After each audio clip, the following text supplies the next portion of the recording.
So Miss Adams, in the matter of the people of the state of Michigan versus Darius Lamar Bailey, file number 20-20067FH. I do not have in the file a probation violation summons. Unless, okay, I'll turn it, Judge. okay, so why don't you just have a seat and we'll be right with you, okay? So Miss Underwood, oh, so I have Mr. Ladd and I have Mr. Jones. Miss Underwood, would you like a breakout room with Mr. Jones first? Because he's been here since like 8 o'clock. Yes, I would. Thank you, Your Honor. You're welcome. So Mr. Jones, I am going to put you in a breakout room with Miss Underwood. And there you go. All right, go ahead and join that breakout room. Mr. Ladd, who's your attorney? I'm Mr. Ladd. Okay. All right, so where'd he go? Oh, sir, I'll be with you in just a second. Mr. Bailey, come back up. All right. So Mr. Bailey, I have a request and summons for probation violation. And it was filed by Miss Holly. It states that you violated the terms of your probation by failing to pay a court-ordered cost of restitution, currently owing a total of $13,653.34, restitution being $12,965.34. You've been on probation 4 years now? Sound about right? Sound about right. Okay, and that on December 21st of 2021, you got arrested for driving with license suspended. And you got some warrants for failure to appear out of those. It looks like Oakland and maybe Wayne County, right? Yes, ma'am. Okay, so so Mr. Bailey, I don't have anything in the file at all since 2021. And I know that you posted bond in the amount of 2,500, but I don't, Miss Holly is not here, but are you able to make any payments on your restitution? Yes. How much are you able to pay? I've been paying every month. I can make 100 today. Yeah, speak up for me. I can make 100 today, but I've been paying every month. Okay, you've been paying every month? Yes. Okay, and you're working? Yes, ma'am. Okay, so why don't you go down to the clerk's office and make that $100 payment for me? Okay. And then come on back, all right? All right. Okay. All right, the gentleman in the front row with the tie, what's your name? Nicholas Schmidt. Mr. Schmidt, okay. All right, so Mr. Ladd, I'm gonna take you next. Okay. Want to take Mr. Ladd next? Yeah. Okay. So Mr. Ladd, I always try to take the people incarcerated first. All right, this is in the matter of the people of the state of Michigan versus Johnny Allen Ladd. We have two files, 23-21539FH and 23-21540FH. I have Salvatore Milaro appearing on behalf of Mr. Ladd and Isaac Sneed appearing on behalf of the people. So Mr. Ladd is appearing via Zoom from the Michigan Department of Corrections. So Mr. Milaro, how do you wish to proceed today on behalf of Mr. Ladd? And I have a note in my file that says we don't have fingerprints. Like we can't have much more of a captive audience than Mr. Ladd right now. So Miss Adams, can we let people know Mr. Ladd's incarcerated to get those fingerprints? So what would you like to do, Mr. Milaro? So Judge, we'd like to set the oldest case for trial. Okay. So let me get a trial there. Miss Adams, you can either bring me the book or you can give me a trial date. So the oldest file is home invasion, 2nd degree, firearms, assault with a dangerous weapon, felony firearm. So how many days are you thinking you'll need for trial? Probably 2 days, Judge. 2 days? Does that include jury deliberations? Yes, I would say so. All right, thank you. You want all right.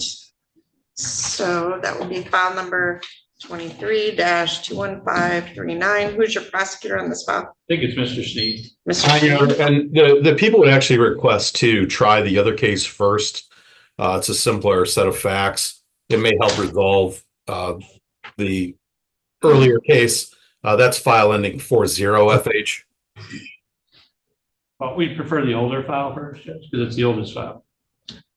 Okay, I typically go by the oldest file unless the parties agree otherwise, but Mr. Malaro is not agreeing with that, so, all right. So today's. And let's see. Mr. Ladd, when are you eligible for parole? I think he's on the. Just got a flop. They're flopping me out for 5 years. I'm already doing 5 years. So right now, as it said, I'm doing 5 right now. They're not gonna parole me on these charges I'm on. They just think I should max out. So I got 16 months to 6 years to do. Okay, I just wanted to check. All right, so I am looking at.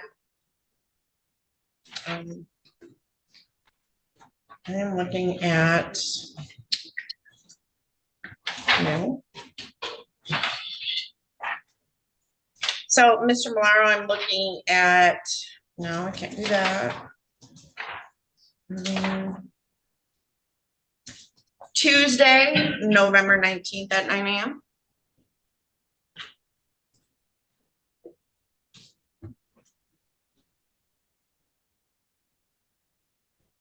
I can do that, Judge. Mr. Steen? Yes, thanks, Judge. All right, so November 19th of 24 at 9 a.m. Wednesday will obviously be a 10:30 a.m. start date. So Charles, November 19th, I'm going to require that I'm going to set a final pretrial for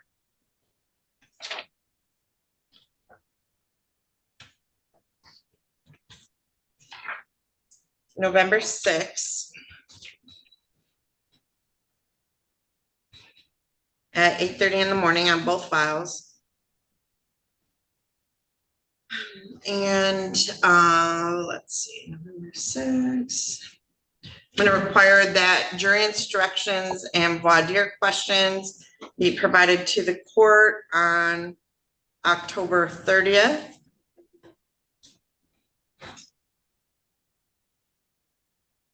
And motion deadline will be November 6th. That's a hear or file, Judge. Heard. You hear the motion? Yeah, heard and filed. Because that's the last pretrial date. I don't have plea agreement deadlines, so.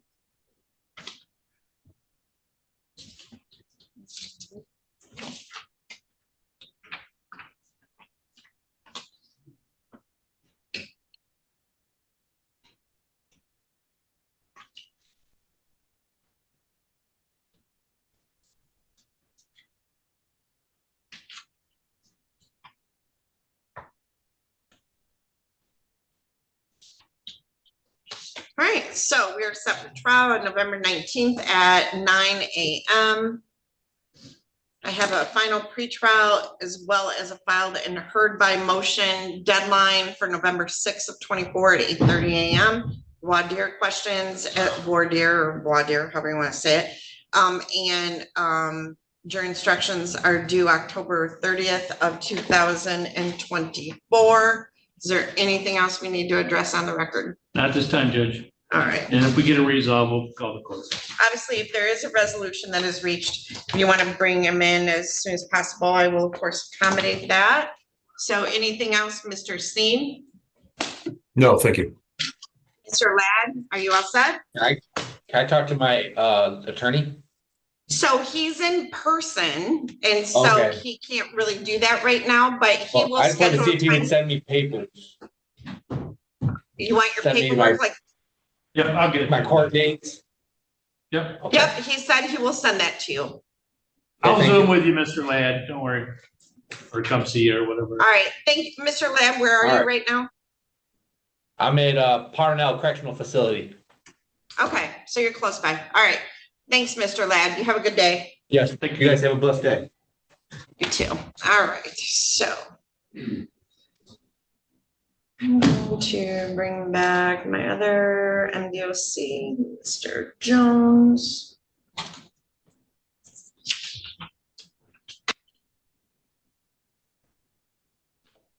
Mr. Bailey, did you pay? Yes, ma'am. Come on up.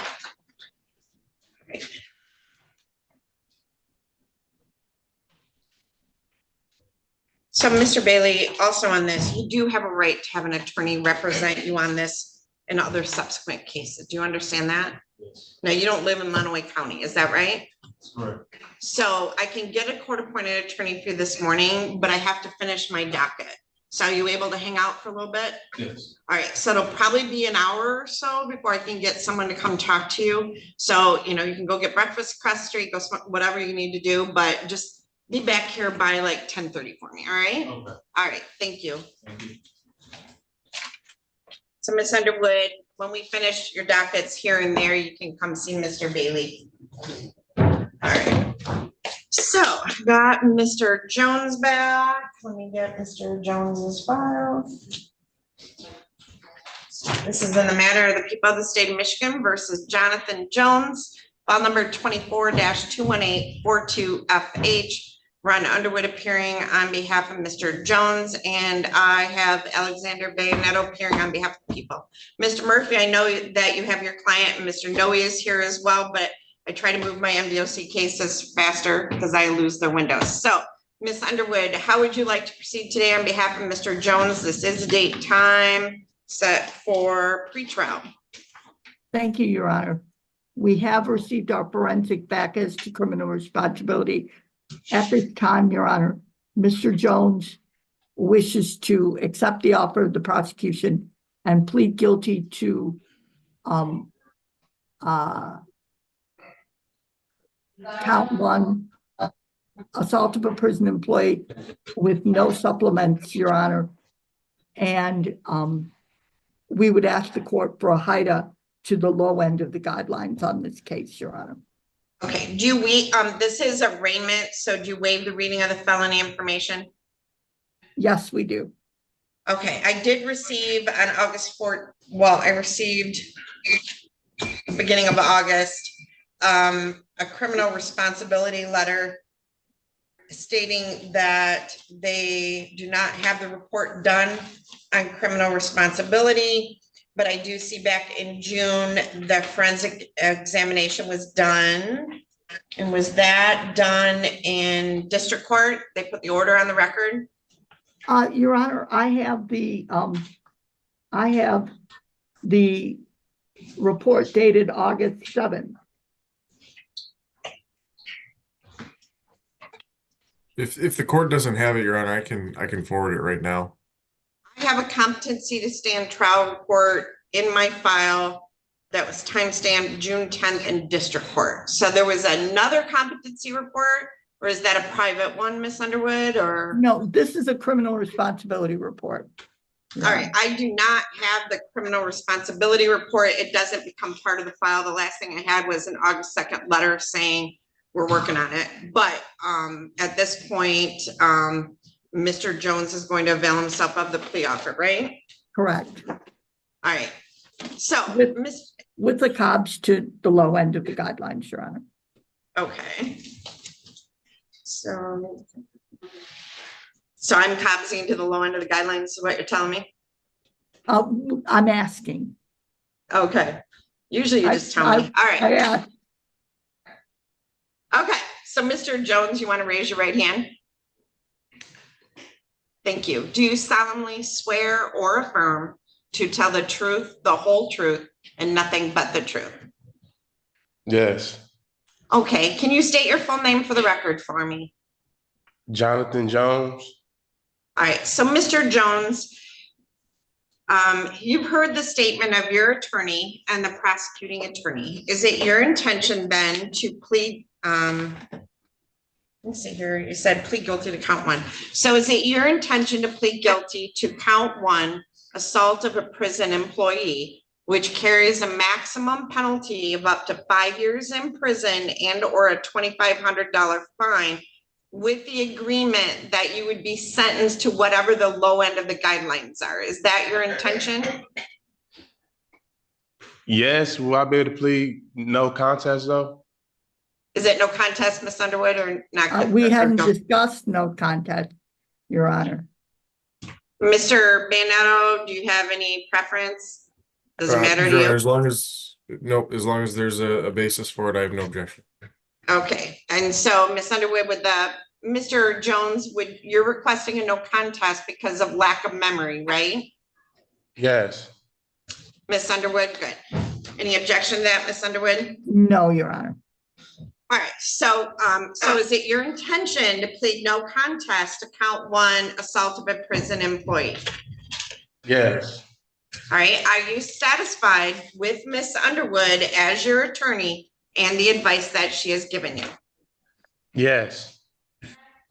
Now, you understand the maximum penalty could be up to 5 years in prison, but there's a COBS agreement to the low end of the guidelines. Do you understand that? Yes. Neither the prosecutor, the defendant, nor anyone on the defendant's behalf has discussed a possible sentence with the court other than the COBS to the low end of the guidelines. Is that correct, Ms. Underwood? That's correct, Your Honor. And Mr. Banetto? That's correct, Your Honor. And is that correct as far as you're aware, Mr. Jones? Yes. All right. Now I'm going to go through your rights with you, Mr. Jones. If a no contest plea is accepted, there will be no trial. This means that you will be giving up rights you would have had at trial. I'm going to explain those rights to you now to make sure that you understand them. You have a right to a speedy public trial by jury. You may ask for a non-jury trial, and if the prosecutor and court agree, you can have a non-jury trial. You have the right to be presumed innocent until proven guilty beyond a reasonable doubt. You have the right to have the prosecuting attorney prove beyond a reasonable doubt that you are guilty and you do not have to prove anything. You have the right to be present at trial and have witnesses against you appear at your trial and to ask those witnesses questions. You have the right to have the court order any witnesses you might have for your defense to appear at the trial. You have the right to remain silent during your trial and not to have your silence used against you. However, you also have the right to testify at your trial if you want to testify. Do you understand that if your plea is accepted, you may be giving up the right to appeal issues that would otherwise be appealable if you were convicted at trial? Do you understand that? Yes, Your Honor. Do you understand that any appeal from the conviction and sentence pursuant to the plea will be by application for leave to appeal and not by right? Do you understand that? Yes. And Ms. Underwood, are you reviewing the police report for the factual basis? Yes, I am, Your Honor. Thank you. And if you are not a citizen of the United States of America, a conviction of a crime may result in deportation, exclusion from admission to the United States of America, or denial of naturalization. Do you have any questions about the rights that I've given to you, Mr. Jones? No. All right, and so you want to plead no contest, you're going to have to say no contest to my next question, or not guilty, okay? So how do you wish to plead to the charge that on or about January 3rd of 2024 in Madison Township in the county of Lenawee, which would be where Gus Harrison is, prison, that you did commit the offense of assault of a prison employee? No contest or not guilty? No contest. All right. Has anybody made any threats or promises to you to induce you to plead no contest to this charge? No. Do you understand if I accept this plea, you will be giving up any and all claims that your plea is given as a result of promises or threats that were not disclosed to the court on the record during this hearing, or that it was not your own choice to enter the plea? Do you understand that? Yes. Is the prosecutor or defense counsel aware of any promises or threats or inducements other than the plea bargain to induce the defendant to plead no contest? Ms. Underwood? No, Your Honor. Mr. Bayonetto? No, Your Honor. Other than your attorney saying she's going to ask for COBS to the low end of the guidelines, has your attorney promised you any particular sentence or estimated what your sentence will be? No, Your Honor. All right. Is it your own choice to plead no contest? Yes. All right. Ms. Underwood, would you like to place a factual basis on the record? Your Honor, it is apparent from the incident report prepared by the state police Monroe Post on Thursday, January 18th, 2024, that on or about January 3rd, 2024, Mr. Jones was a prisoner lawfully incarcerated at the Gus Harrison facility in Madison Township, County of Lenawee, State of Michigan.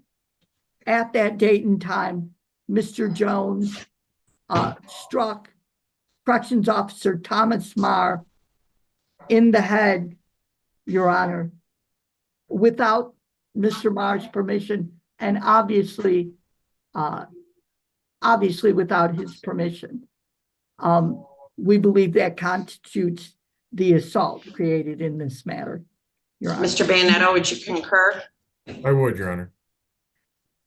Based on the facts placed on the record and from the information contained in the police report, the court finds beyond a reasonable doubt that on January 3rd of 2024 at the Gus Harrison facility where the defendant was lawfully incarcerated, located in Madison Township in the County of Lenawee, that the defendant did commit the offense of assault of a prison employee by striking a correction officer, an employment or an employee of the Gus Harrison facility, Thomas Marr, in the head while he was serving a term of imprisonment, and the court will accept the no contest plea. Has the court complied with MCR 6.2 or 6.302 B, C, and D? Ms. Underwood? It has, Your Honor. And Mr. Bayonetto? It has, Your Honor. As I said, I accept the plea. It has been given understandably, voluntarily, and accurately. The defendant has full knowledge of his rights. He does have competent counsel.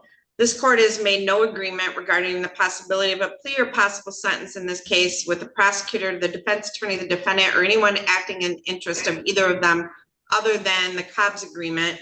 I'm going to refer this matter to the Michigan Department of Corrections for a pre-sentence investigation.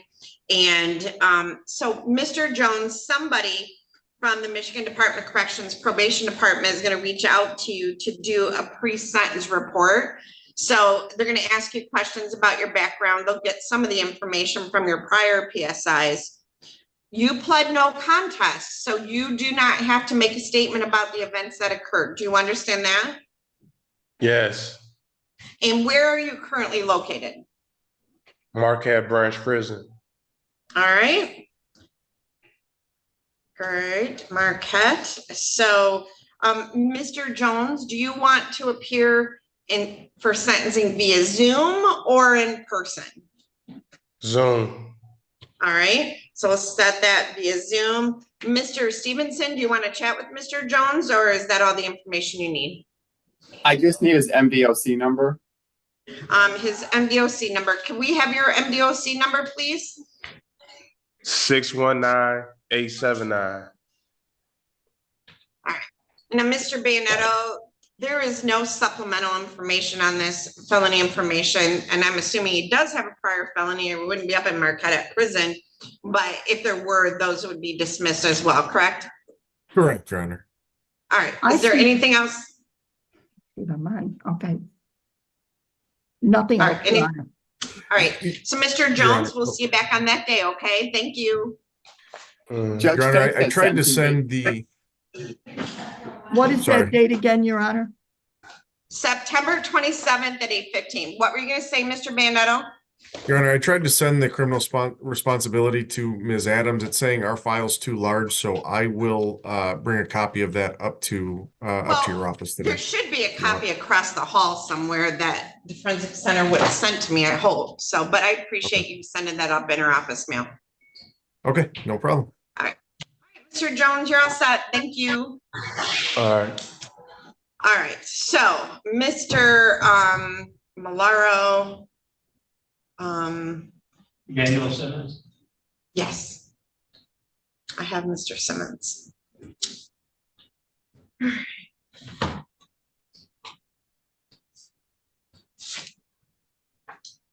All right, Mr. Simmons, if you want to unmute your device and start your video, he's been here since like 8 o'clock. I think he probably fell asleep for me. He showed up earlier than he needed to be here. Mr. Simmons, can you unmute your device? Yes. There you go. Okay, great. This is in the matter of the people of the state of Michigan versus Emmanuel Carlos Simmons, file number 24-21830FH. I have Salvatore Malaro appearing on behalf of Mr. Simmons. Mr. Simmons is appearing via Zoom. And I have Isaac Sneed appearing on behalf of the people. So, Mr. Malaro, how do you wish to proceed today with Mr. Simmons? Judge, can I ask to adjourn this one final time? We're close to having this matter resolved. There are some pending matters downstairs. September 25? That's fine. All right, so Mr. Simmons, I'm going to set this over for another pretrial on September 25 at 8:30 in the morning. Same Zoom number, so you just zoom into the same place. So September 25 at 8:30 in the morning. Mr. Malaro will do the stipend order to adjourn. Mr. Sneed, can you sign your name with permission? Yes, Judge, thanks. All right, so thank you, Mr. Simmons. You have a good day. Thank you, Judge. Who else do you have? That should be it. Okay, sorry. Mr. Murphy, or Miss Underwood, hold on, Miss Underwood's chatting me.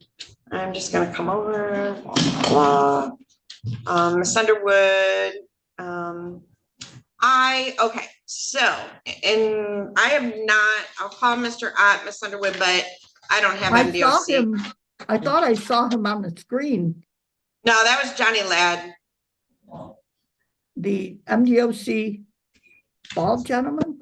I'm sorry. That was Johnny Ladd. I have not Okay, had a Mr. Ott. I'm gonna call it and we can just adjourn it. Get it off my stack. So in the matter of the people of the state of Michigan versus Jeffrey Travis Ott, file number 24-21860FH. I have Rhonda he's in prison, you said? Yeah, he is. I have Rhonda Underwood. I had Mr. Malaro representing him, but I have Rhonda Underwood appearing on behalf of Mr. Ott. And I have Isaac Sneed appearing on behalf of the people. Mr. Ott is currently incarcerated with the Michigan Department of Corrections. Mr. Sneed, do you know if we had a writ done for today? Your Honor, I don't believe a writ was done. He waived arraignment, so this would have been the first pretrial conference. So no.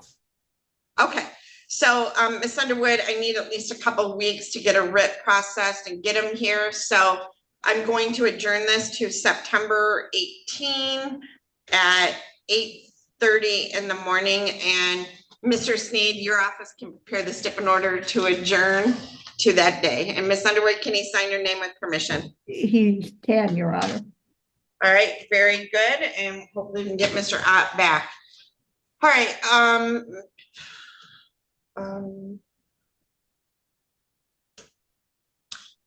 okay, so I have Mr. Malaro set. Mr. Murphy has Mr. Lofton with you? Yes, Your Honor. I know Mr. Schmidt's in the courtroom as well if you want to handle that case. Mr. Schmidt, you want to come on up? I like when I get a bunch of pleas, but it does slow down. All right. So in the matter of the people of the state of Michigan versus Nicholas Thomas Schmidt, file number 23-21502FH. Mr. Schmidt is present in the courtroom. Mr. Murphy is appearing via Zoom, and I have Isaac Sneed appearing on behalf of the people. This is the date and time set for a pretrial conference in this matter. So, Mr. Murphy, how would you Your like Honor, to proceed? there's a plea agreement in this matter that I believe Mr. Schmidt wishes to take, from my understanding. Mr. Sneed is offering for Mr. Schmidt to take a no contest plea based upon lack of memory to an aggravated DV, a 1-year misdemeanor under 769-4A. From my understanding, Mr. Schmidt does wish to accept that offer at this time. All right, so Mr. Sneed, the plea offer is for Mr. Schmidt to plead guilty or to plead no contest to an aggravated domestic violence under 769.4A. I don't get those very often up there. So because mostly these are done in district court. So what is the relevance of that? 769.4A? It's deferred under that statute. Okay. Thought so. Okay, and Mr. Murphy, are you gonna place factual basis on the record? I will, Your Honor. We'll stipulate based upon what was at the preliminary examination. All right, Mr. Sneed, is that a correct recitation of the plea? Yes, it is, Your Honor. All right, want to raise your right hand? And Miss Adams, I'll need a sentencing notice for this 27th for him in the courtroom. All right, do you solemnly swear or affirm to tell the truth, the whole truth, and nothing but the truth? Yes, Your All Honor. right, can you state your full name for the record? Nicholas Thomas Schmidt. Okay, very good. So, sir, you've heard the statement of your attorney and the prosecuting attorney. Is it your intention to plead no contest to an aggravated domestic violence, which carries a maximum penalty of up to 1 year in jail under MCL 769.4A, which is a deferred statute? Yes. Okay, are you satisfied with Mr. Murphy as your attorney and the advice that he's given you? Yes, Your Honor. And you understand there's no agreement regarding sentencing, correct, Mr. Murphy, other than the deferral? Well, I thought there'd be no jail, just probation because of the deferral. Is that correct, Mr. Sneed? Well, we have no position on that, Your Honor, but I believe that the victim may appear at sentencing and address the court. I don't think the deferral bars me from jail time if I so chose. It's my understanding as well. Mr. Schmidt, do you still want to go forward with it? It's not saying you're gonna get jail. You may not. You might get deferred jail term, but there's no agreement regarding that. You understand that? I understand that, but the way the evidence that you guys have. Okay, I'm not gonna talk about the evidence because you have an attorney. So you have two choices. You can enter a plea or you can go to trial. So do you want to talk to me? Talk further with Mr. Yes, I'd like Murphy? to talk to Matt Murphy. All right, so he's like 2 blocks over. Do you want to Yes, head I over to know. his office? Okay, so I'll set this to the side and Mr. Schmidt's gonna head over to your office, Mr. Murphy. Okay, and I'll bring in Mr. Lofton. Okay, thank you. So go ahead and go on over there. Thank you, ma'am. You're Thank you. welcome.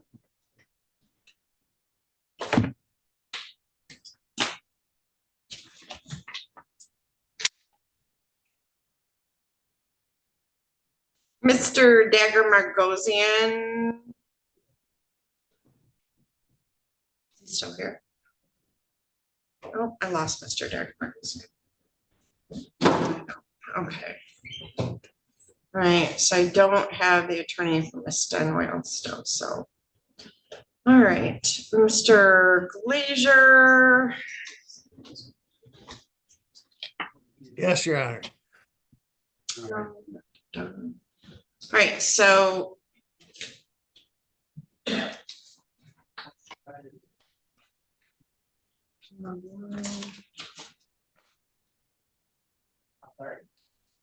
Rhonda? Are you replying? Okay, all right, so I'll get Rhonda for you next, okay? All right, Mr. Murphy, do you have Mr. Lofton? Your Honor, against my assistant's advice, Mr. Lofton left to go get breakfast, so I have. You know what? I don't blame him. I'm hungry too. We were so- going to ask to set the trial to a pre-trial. I don't know if we can do that without him, because he's been here since 8 o'clock. So I know he has, but so 30 other people, so such as it is. All right, in the matter of the people of the state of Michigan versus Rodriguez Lofton, file number 24-21769FH. This matter is set for jury trial on September 5th of 2024 at 9 a.m. So, Mr. Murphy, what I'm going to do is, this was the final pretrial. Do we have parties already filed a lot of your questions and jury instructions? Your Honor, I have neglected to do that. I do apologize to the court. I was going to ask the court. I had spoken with Mr. Lofton yesterday and then this morning, and then spoken with Ms. Wagner over text messages. I think that I was going to ask, and Ms. Wagner would ask for the court to entertain taking the trial off the books and putting it as another pretrial. Mr. Lofton was asking for that as well, because there's some issues. We think we've come to a resolution on this case, but there's some probation issues he was trying to get resolved this week.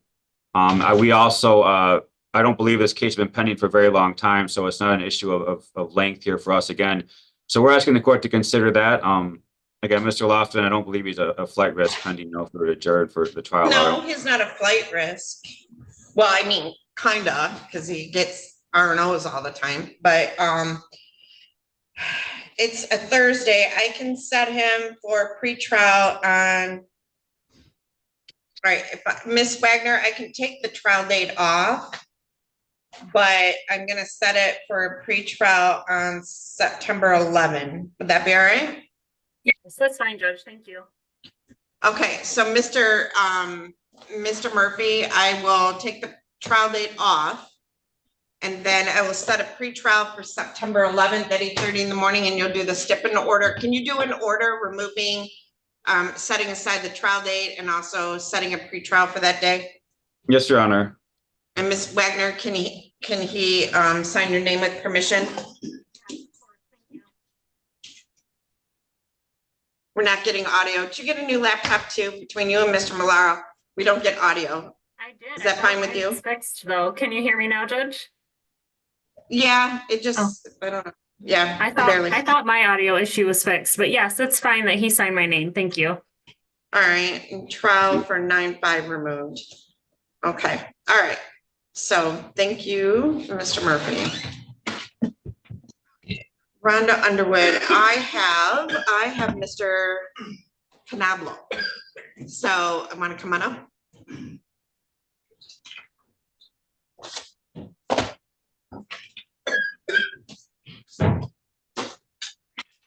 So that's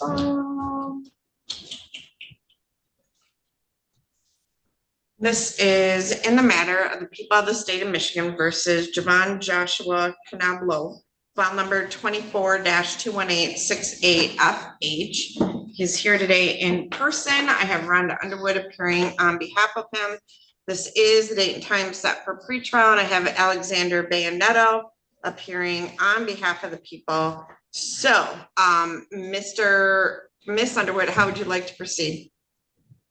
Your Honor, I believe we're close to a resolution in this matter, Mr. Canablo. But I would like to be there in person. So can we just set this for one more quick pretrial? I can, Miss Underwood. I also have a pickup that's here in person, so you're gonna have to wander over anyway. Do you want me to set him to the end of call? We can do that. Can you hang around a little bit? Your Honor. About another, you gotta go to work. I got to set up that time for my girlfriend. She just had surgery on her on her ovaries. We can set it for another day, Miss Underwood. Thank you. So how about, Miss Adams, can I get a notice of hearing from Mr. Canablo for September 18th at 8:30? Can I ask you something about my bond conditions, Your Honor? So Miss Underwood, Mr. Canablo wants to address his bond conditions. Go ahead. I was just wondering if we could like put them down or something like that, because I've been doing them every day and without. What are you supposed to do? I blow 2 times a day. Blowing 2 times a day. Yeah, I blow 2 times a day. So I've been doing it with no hesitation and no problems and nothing like that. So how long have you been doing that? I think I've been it for a month, I believe. Just a month? Yeah. And you're here on a felony? I'm on a concealed weapons charge. So I had my CPO. Hold on. So you're here on an operating while intoxicated second offense, carrying a weapon. Are you working? Yeah. Okay. What time do you go to work every day? I go to work at like 8 in the morning.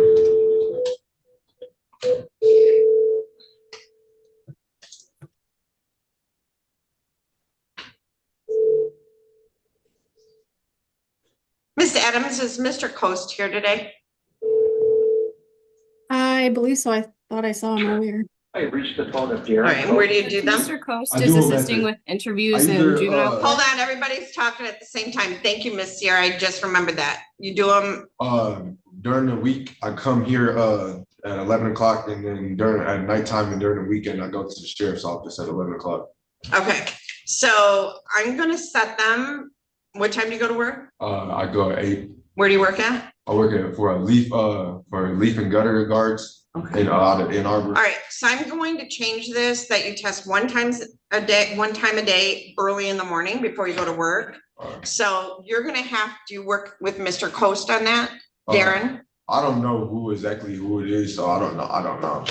Okay, so I'm gonna change your bond conditions to require you test between 7:30. I could ask my boss if I could come in a little bit later, so around like 10:30. No, I'd like early is better. Early as Then I know if possible. you're drinking the night before. Okay. I'm assuming you're not like drinking, climbing ladders, doing leaf cutter stuff. So I'm gonna order, your bond conditions are gonna be that you have to do a PBT once a day between 7:30 and 9:30 every morning. Okay. Okay, and then Miss Adams, does he have to sign something? Yes, Judge. So have a seat at that table, and Miss Adams is gonna get you a notice of hearing, and also your bond conditions changed, and then, who are you, like, is there somebody you're calling to? What you mean? So you do the PBT here in the morning? Yeah, I did a PBT. You're gonna have to do it at the testing facility, and, Mr. Coast is, Miss McGreen, do we have any information back there on our testing facility in town? Judge, I know Ms. Cannon has that information. I would suggest just reaching out to Mr. Coast. Okay, so I'm gonna give you Darren Coast as our pretrial services coordinator. So I'm gonna give you his phone number, and you're gonna have to reach out to him. He's in a meeting right now. So you're gonna have to reach out with him to set up where you're gonna do that test. There's a couple. I'm sure they're going to send me to the sheriff department because that's where the kiosk is. But if you don't talk to him today, go to the sheriff's department before work tomorrow morning and do it, all right? I'm gonna do it anyways, because Good. I don't want to get in trouble. No. So, all right, so you're gonna get your paperwork, and now you only have to test once a day in the morning. Okay, I appreciate you, Your Honor. Okay, that'll help a little bit, all right.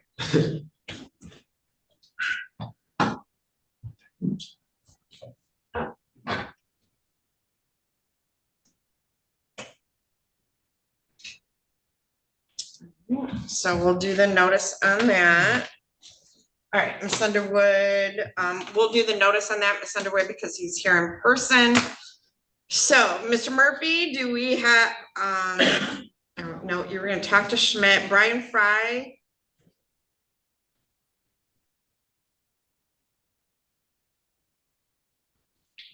Okay, anybody left that's a defendant in the courtroom? Rhonda, you have Miss Stein-Welde? No, that's Michael Dagger Margosian. Okay, hold on. We have Mr. Lerma. I got a couple people with no IDs on their phones, so let's start with those. I'm running out of defendants here.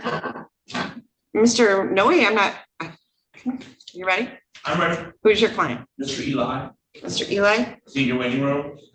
Is he not in jail? No, he's not. It should be, I gave you. All right, I got a bunch of people logged in on devices with no names. So Have a let's nice see. day, Your Honor. You too, sir. Thank you. All right, so I'm sending someone on a Samsung device a note to, or chat to unmute. So could yes, what is your name? Chad Eley. Say it again. Chad Eley. Chad Eley. All right. I'm going to change your screen name. So hold on. All right. I have another individual on a Samsung device that I sent a request to unmute. Can you unmute your device and tell me your name? Shannon Heatherly. Okay. Let me make sure I spell your name right. Rhonda, that's Miss Heatherly. Do you need a breakout room with her? I don't think have I been appointed on it yet, Your Honor? No, probably not. Hold on, Miss Heatherly. I'll be with you in just a minute, all right?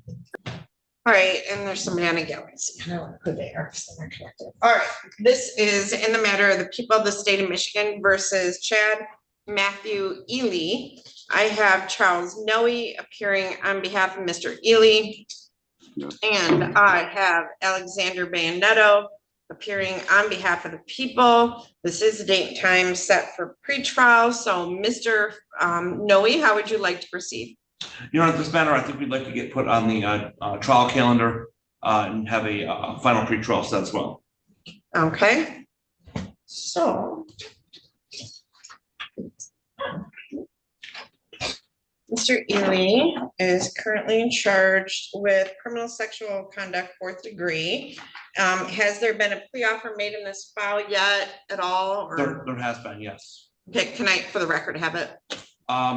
Thus far, Mr. Bayonetto has offered my client to plead guilty to a felony, well, I believe with no agreement on sentencing, or plead to a misdemeanor with a kilobrew to 1 year. So the felony plead as charged, or? I don't know. I don't know. So Mr. Bayonetto, can you put the plea agreement on the record, please? Your Honor, we didn't really discuss exactly what the plea would be. It was some sort of felony charge with no jail, or some sort of misdemeanor charge with a kilobrew to a year in jail. We never really nailed down exactly what those charges would be. And so that's kind of where we're at this point. All right, so Mr. Eley is currently not in custody. So Mr. Noe, I am backed up on trials. That's fully what I expected. And partially because of me. Yeah, it's all your family law cases. Partially, yes. All right. No, I have some civil trials that go for a couple weeks at end. But you're not lying. How many days do you think you need for a trial on this one? I would hope so. Is sufficient. Yeah. I would agree. So November 1, Mr. Noe? Mr. Noe. November. No, I cannot even remember. Is that because it's your birthday? That's certainly one of the reasons. Yeah. No. We're in November. So I'm looking at Tuesday, November. Wait, did I already set somebody for November 12th? I don't think so. November 12th. I had a hearing in front of Judge Olsaver that morning. I really can't move. Family Law Institute. Tuesday, November 19th. I'm in a mediation that morning with Mr. Godfrey. I don't want to move that because I know I'll book up. Keep booking into February at this point.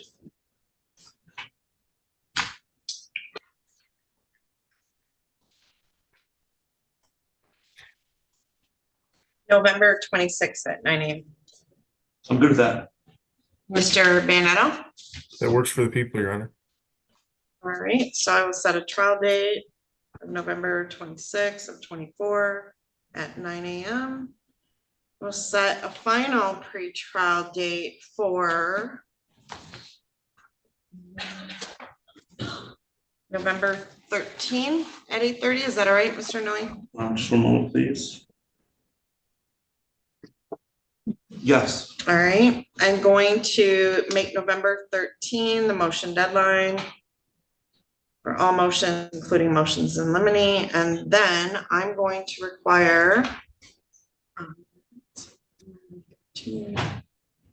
What time is that? Is that 9? Yes, sir. Oh, I'm going to require that all your questions and plea or jury instructions be provided to the court by November 6th.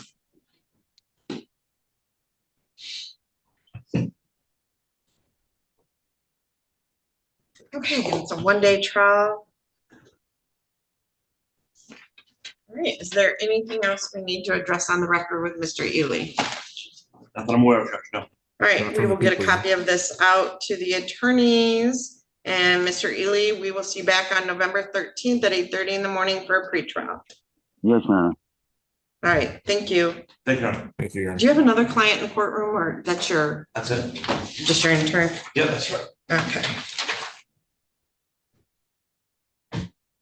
No. It's more organized. Too long. Okay, Mr. Eley, I'm gonna, yeah, he's gone. All right, Mr. Glazier. Yeah, I have two cases. Could I do those? I have Burke and our regional manager here tonight. And we have a Okay, meeting set up. so Mr. Glazier, Maria Rodriguez. So in the Yes. matter of the people of the state of Michigan versus Maria Rebecca Rodriguez, file number 24-21897FH. Is Ms. Rodriguez present? I do not have Maria Rodriguez, Mr. Glazier. She just called me. She was gonna get on.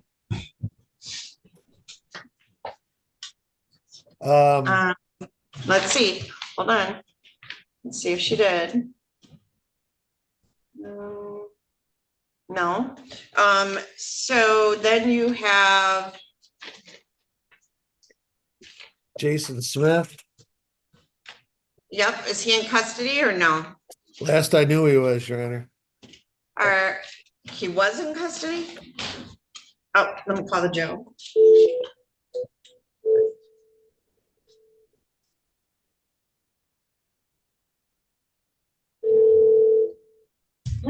Hi, this is Judge Ancelone. I have Zoom room 3 and 2 open, but I'm ready for Jason Smith and probably Andrew Spragg, but Jason Smith first. You said but who first? Jason Smith. Okay, okay. All right, thank you. Yep. All right.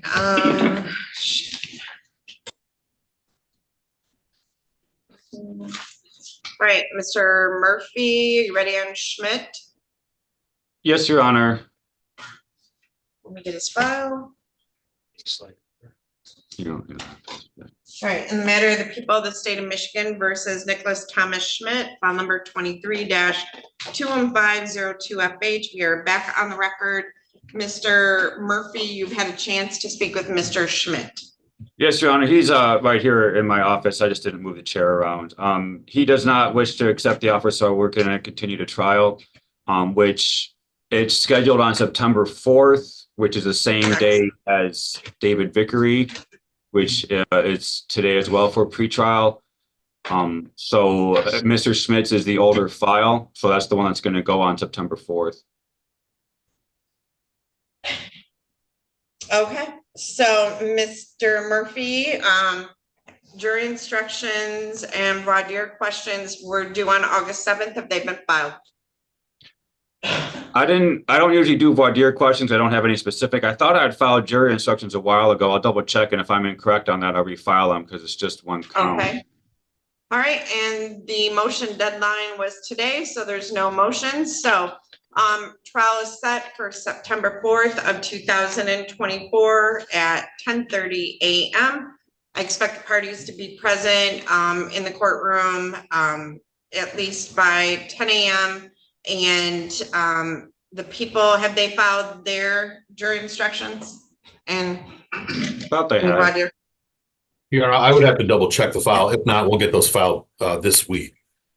All right, and I would ask that counsel speak with each other and make sure they're in agreement on the jury instructions. Be here by 10 so that you can go back and review them, and we should be good to go. All right, so Mr. Schmidt, I don't know anything about your case. I only say this because I give fair warning. If there is a conviction, I do remand custody. So, all right, anything else, Mr. Murphy, on that case? Nothing further to address from the defense, Your Honor. Thank you. All right, if this case gets resolved or an agreement is reached, Mr. Murphy, please call me right away so I don't have a jury and we can proceed with your second trial, all right? Yes, Your Honor. All right, thank you very much. All right, I have a gentleman in a blue plaid shirt. What is your name, sir? Dave Vickory with Mr. Murphy. All right, Mr. Murphy, I got Mr. Vickory. You will give me.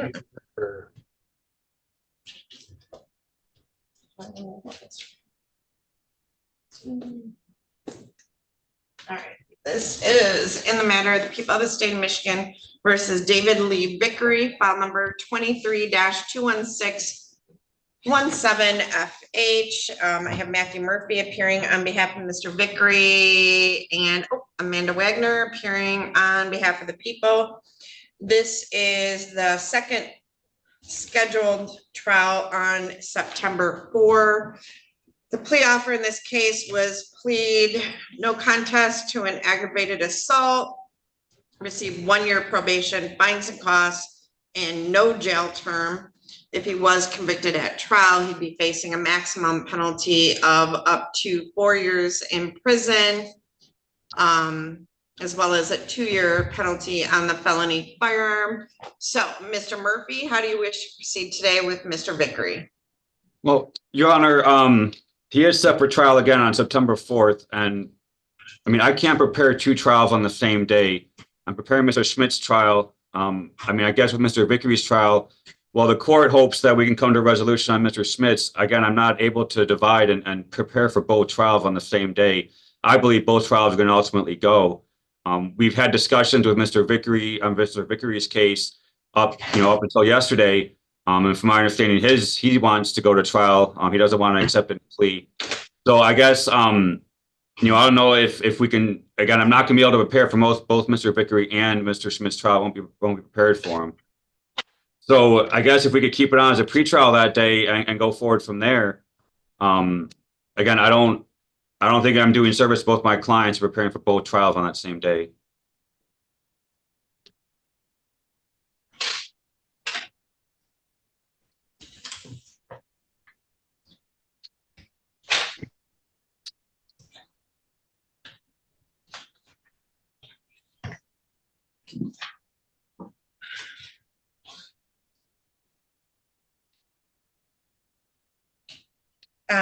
I could set it for trial October 3rd at 9 a.m.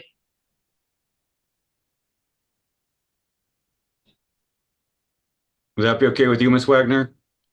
Yes, that's fine. Thank you. All right, so we will adjourn the trial to October 3rd at 9 a.m. And Mr. Murphy, can you do the step in order to adjourn the trial from September 4th to October 3rd at 9 a.m.? Yes, Your Honor. All right, and we should have all jury instructions, what your questions, motions already being filed, so we should be all set on that. All right, we will see you back on, Mr. Vickory, we'll see you back on October 3rd at 9 a.m. Understand, I don't know anything about your case, but if you do get convicted that day, you will be remanded to the custody of the Sheriff's Department. That's my standard procedure on jury trials. So we are all set. Thank you, Mr. Vickory. Thank you, Your Honor. Thank you, Your Honor. Thank you. Mr. Vickory, I'll give you a call later the week, okay? Thank you, Mr. Murphy. Your All Honor, right.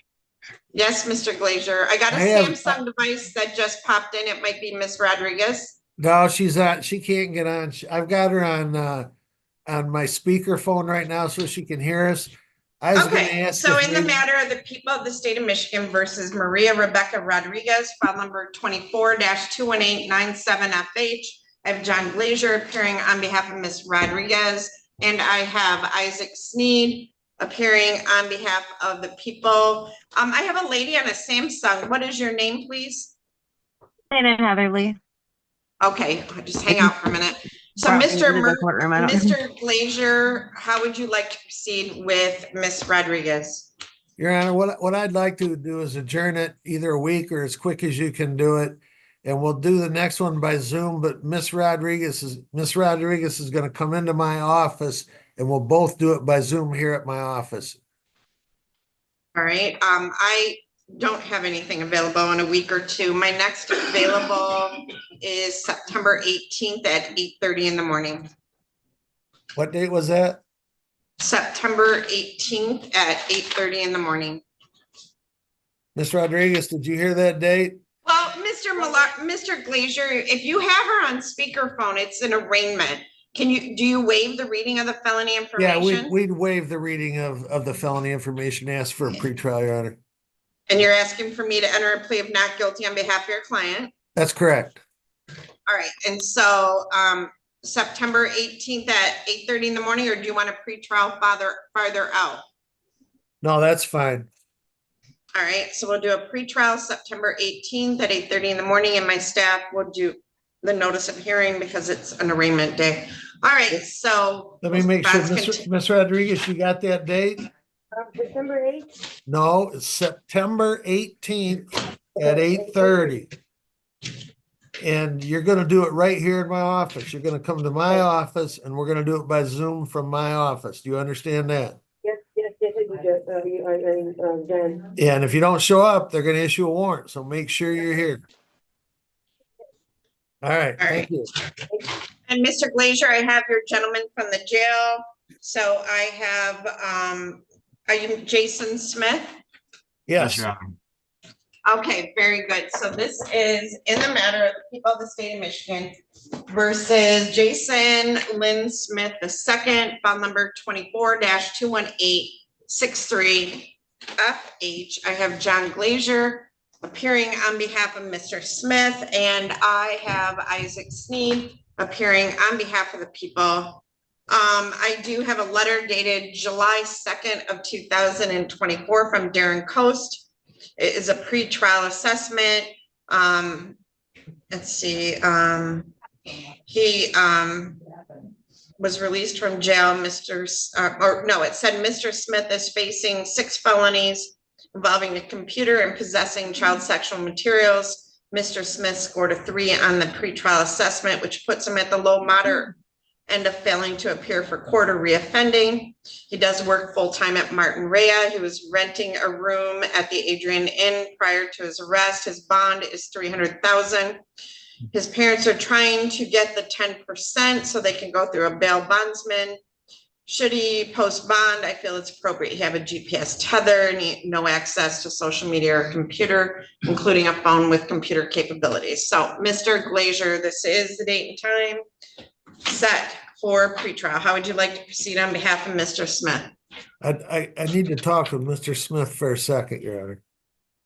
All right, so Mr. Smith, first I'm going to change your screen name so I don't call you Mr. Palmer. So hold on. I'll be there in just a second. Is Mike here yet? All right, so I'm going to open up a breakout room, Mr. Glazier with you and Mr. Smith. Okay, so I have a room full of people, but I don't have that attorney. Miss Underwood, let me see. I got Brian Fry. Brian, you're here on, didn't you, right? I am here on Kelly Mahoney, Your Honor. Kelly Mahoney? Yes. You want to call her, see if she wants to come in? Your Honor, she's in the Jackson County Jail. Good. So this is in the matter of the people of the state of Michigan versus Kelly Margaret Mahoney, file number 24-21862FH. I have Brian Fry appearing on behalf of Miss Mahoney, and I have Isaac Sneed appearing on behalf of the people. So I don't know if we knew she was in the Jackson County Jail. So I apologize. She is not here. We can make arrangements with the Jackson County Jail to get her here. I sent notice, but that doesn't mean they present them. So I can adjourn this to another day. Yes, Your Honor, we would request that. So, Your Honor, what happened is last time we were here, the court granted her a PR bond to attend Dawn Farms rehab, and apparently she had a warrant out of Jackson, and they grabbed her first. I just looked at her case, and she had a probation violation, and she just got sentenced to 240 days in jail on that probation violation. So we would ask that a bond be put back in on this case so she can get credit. All right, so I'm going to set bond in the amount of 500 cash. And then I'm going to set a pretrial out. How far you want a pretrial?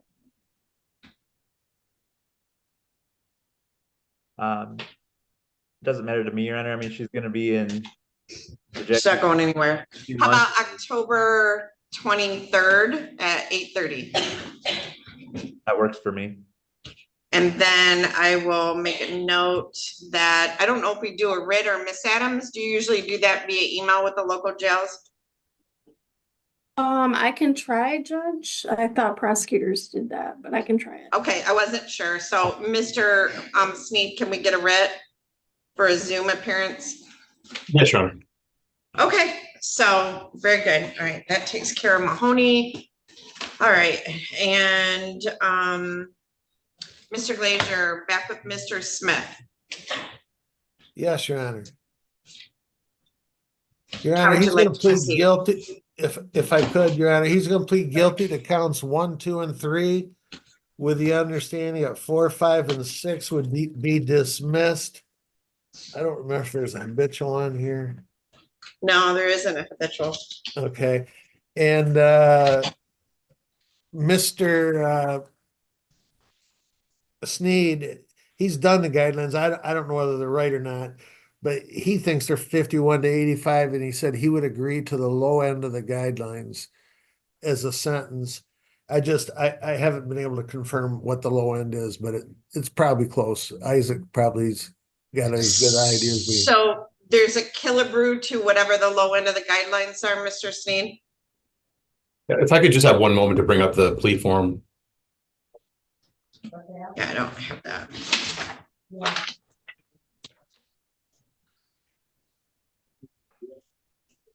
Yeah, I don't have a plea form. I emailed it yesterday, John. Okay, it didn't make it to my file yet. That's the notes I had from July 1st.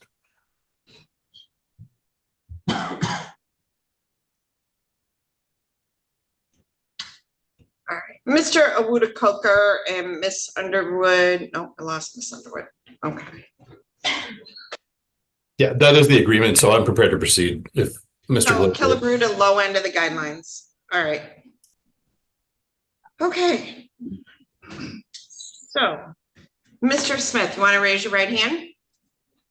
Do you solemnly swear or affirm to tell the truth, the whole truth, and nothing but the truth? Yes, Your Honor. All right, can you put your hand down? Can you state your full name for the record, please? Jason Lynn Smith II. All right, so Mr. Smith, you have heard your statement of, or heard the statement of your attorney and the prosecuting attorney. Is it your intention to plead guilty to count 1, child sexually abusive material, aggravated possession, count 2, child sexually abusive material, aggravated possession, and count 3, child sexually abusive material, aggravated possession? Each one carries a maximum penalty of up to 10 years in prison and or a $50,000 fine. So is it your intention to plead guilty to each of those counts? Yes, Your Honor. Now, they don't stack, so the sentence would be concurrent. It would run together, and you understand there's a killabrew agreement to the low end of the guidelines between the prosecutor and your attorney. Yes. And you also understand, I don't know because I don't have a prior habitual. So, Mr. Sneed, does he have a prior conviction that would No, Your require Honor. sex? Okay. So, Mr. Smith, you don't have a prior conviction for any criminal sexual conduct offense, is that correct? Yes. All right, so you don't have one, right? I don't. Yeah. Okay, so then this would not require registration as a sex offender, is that correct, Mr. Sneed and Mr. Glazier? I'm not, I can't say one way or the other, Your Honor. I don't know. Well, I'm reading the felony information. It says it's a tier 1 offense under the Sex Offender Registration Act. So it's tier 1. So does that require registration then? Yes, it does. Okay, so it does. And do we know if it's like 25 years? Is it 10 years? What is the registration under tier 1? If I could have one moment, Your Honor. Yep, I mean.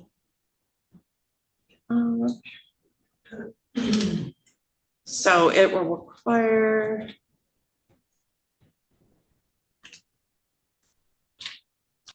Uh, 15 years, Your Honor. All right, so Mr. Smith, do you understand this will require you to register under the Michigan Sex Offender Registration Act for a period of 15 years? Yes, Your Honor. If you had a prior offense, it would have been for life, but this is, okay, so you understand that? Yes, Your Honor. All right. Neither the prosecutor, the defendant, nor anyone on the defendant's behalf has discussed any other possible sentence with the court. Is that correct, Mr. Glazier? That's correct, Your Honor. And is that correct, Mr. Sneed? Yes, Your Honor. And Mr. Smith, as far as you're aware, is that correct? Yes. If a guilty plea is accepted, there will be no trial. This means that you will be giving up rights you would have had at trial. I'm going to explain those rights to you now to make sure that you understand them.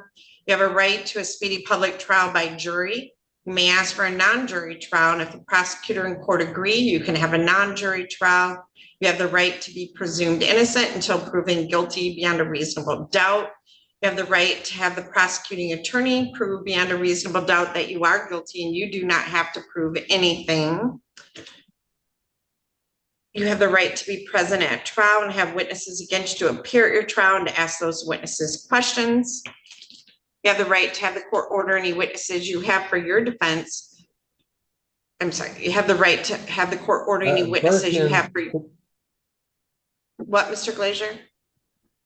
I should have muted. Hold on. Oh, okay.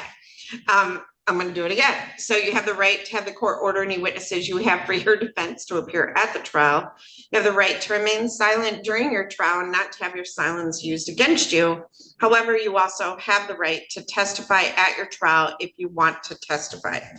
Mr. Smith, do you understand that if your plea is accepted, you may be giving up the right to appeal issues that would otherwise be appealable if you were convicted at trial? Do you understand that, Mr. Smith? Yes, Your Honor. Do you understand that any appeal from the conviction sentence pursuant to the plea will be by application for leave to appeal and not by right? Do you understand that? Yes, Your Honor. If you are not a citizen of the United States of America, a conviction of a crime may result in deportation, exclusion from admission to the United States of America, or denial of naturalization. Do you have any questions about the rights that I've given to you? No, Your Honor. All right, so Mr. Smith, how do you wish to plead to the charge on count one that on or about June 20th of 2024, so Mr. Sneed, the city, township, or village is unknown?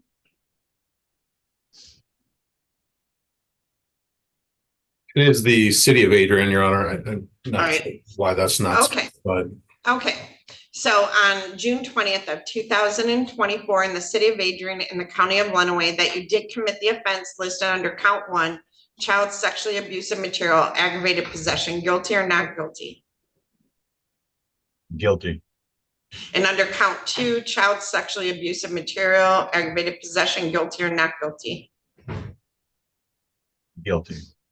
And under count three, child sexually abusive material, aggravated possession, guilty or not guilty? Guilty. All right, so has anyone made any threats or promises to you to induce you to plead guilty to these charges other than what was placed on the record? No, Your Honor. Do you understand that if I accept this plea, you will be giving up any and all claims that your plea is given as a result of promises or threats that were not disclosed to the court on the record during this hearing, or that it was not your own choice to enter the plea? Do you understand that? Yes, Your Honor. Is the prosecutor or defense counsel aware of any promises or threats or inducements other than the plea bargain to induce the defendant to plead guilty? Mr. Glazier No, Your Honor. and Mr. Sneed. No, Your Honor. Has your attorney promised you any particular sentence or estimate what your sentence will be other than it would be, they agreed to the low end of the guidelines? Anything else than that? No, Your Honor. Is it your own choice to plead guilty? Yes. All right, so Mr. Smith, on June 20th of 2024, all right, so Mr. Glazier and Mr. Sneed, if someone can give me a little bit of information. So Mr. Smith, were you a resident of Lenawee County? Yeah, Or I you're in was Sturgis? at the Adrian Inn. Say it again for me. I was living at the Adrian Inn. It's the old travel lodge. Okay, so you were living in the city of Adrian, is that correct? Yes. And you would agree that's located in the county of Lenawee? Yes. All right, now the sexually abusive material you possessed, was that on a laptop or your phone? No, it was on an old phone that I didn't even have. So. So I don't know. Mr. Glazier or Mr. Sneed, you want to help me with the factual basis on this one? Your Honor, I believe on that phone, there was child, minors in sexual poses and stuff that would have been met the definition of sexually abusive material. Mr. Smith, was that phone with you? The phone in question? Yes. Yeah, I had a red one that was broken, that was getting fixed that they took. But the original device that the police officers were talking about had been gone for months and destroyed. Your Honor, if I could Okay, address the court. Thank you. So it's the National Center for Missing and Exploited Children received a notification from Google that a certain Google account was used to participate in the saving, sharing, or uploading of child sexually abusive material. And that was observed by Google back in March of 2024. So the videos, photos were associated with this Google account. So I think it's irrespective of whether there's an actual phone that has the digital images on it. All right, and Mr. Smith, you would agree that there was a phone that you possessed that had over 100 images of child sexually abusive material? Yes. Okay. Mr. Glazier and Mr. Sneed, anything further? No, Your Honor. And you knew they were on there, correct, Mr. Smith? Yes. Okay. Has court complied with MCR 6.302 B, C, and D? What is the aggravated possession because there were over 100 images, Mr. Sneed? For count one, it is over 100 images. Count two involving a prepubescent child, and count three is material involving a video. Okay, so Mr. Smith, you will agree that there were over 100 images of child sexually abusive material, and you would agree that there was at least one image of a prepubescent child, is that correct? Yes, Your Honor. And that there was at least one video? Yes. All right. Has the court complied with MCR 6.302 B, C, and D? Mr. Glazier? Yes, Your Honor. And Mr. Sneed? Yes, Your Honor. I accept the plea. It has been given understandably, voluntarily, and accurately. The defendant has full knowledge of his rights. He does have competent counsel. This court has made no agreement regarding the possibility of a plea or possible sentence in this case with the prosecutor, the defense attorney, the defendant, or anyone acting in the interest of any of them. There is a Killebrew agreement that was struck between the prosecutor's office and the defense counsel to sentencing to the low end of the guidelines, which have my staff have not run yet. So I'm going to refer this matter to the probation department for a pre-sentence investigation. Mr. Smith, somebody from our Michigan Department of Corrections is coming to the jail. They'll meet with you, be truthful with them about your background, the events that occurred. They'll prepare a report. We will provide that report to both the prosecutor and Mr. Glazier, and Mr. Glazier will meet with you in advance of sentencing to review that with you. And Mr. Glazier, you're available for sentencing on September 27th at 8:15? Yes, Your Honor. And Mr. Smith, do you wish to appear in person or via Zoom? That choice is entirely up to you. Up here in person. In person? All right, so I will set that in person and we will see you back on that day. Thank you. Thank you. Thank you, Your Honor. That's all I have with you this morning. Okay, thank you. All right. I know Mr. Dagger-Margosian probably went down to, hold on, Mr. Murphy, I see you. Hold on. Let me get through. Mr. Murphy, what else do you have? I'm covering for Mr. Dagger-Margosian. Oh, I'm sorry. I did not know that. All right. So I have Madison Stein-Welde. Yes, Your Honor. All right, hold on. Let me let her in. I didn't know that, or I would have brought her in sooner. All right, this is in the matter of the people of the state of Michigan versus Madison Stein-Welde, file number 24-21814FH. I have Allison Arnold appearing on behalf of the people. And for today's purpose, I have Matthew Murphy appearing for Court Appointed Counsel Michael Dagger-Margosian. This is the date and time set for pretrial. So, Mr. Murphy, how would you like to proceed on behalf of Ms. Stein-Welde?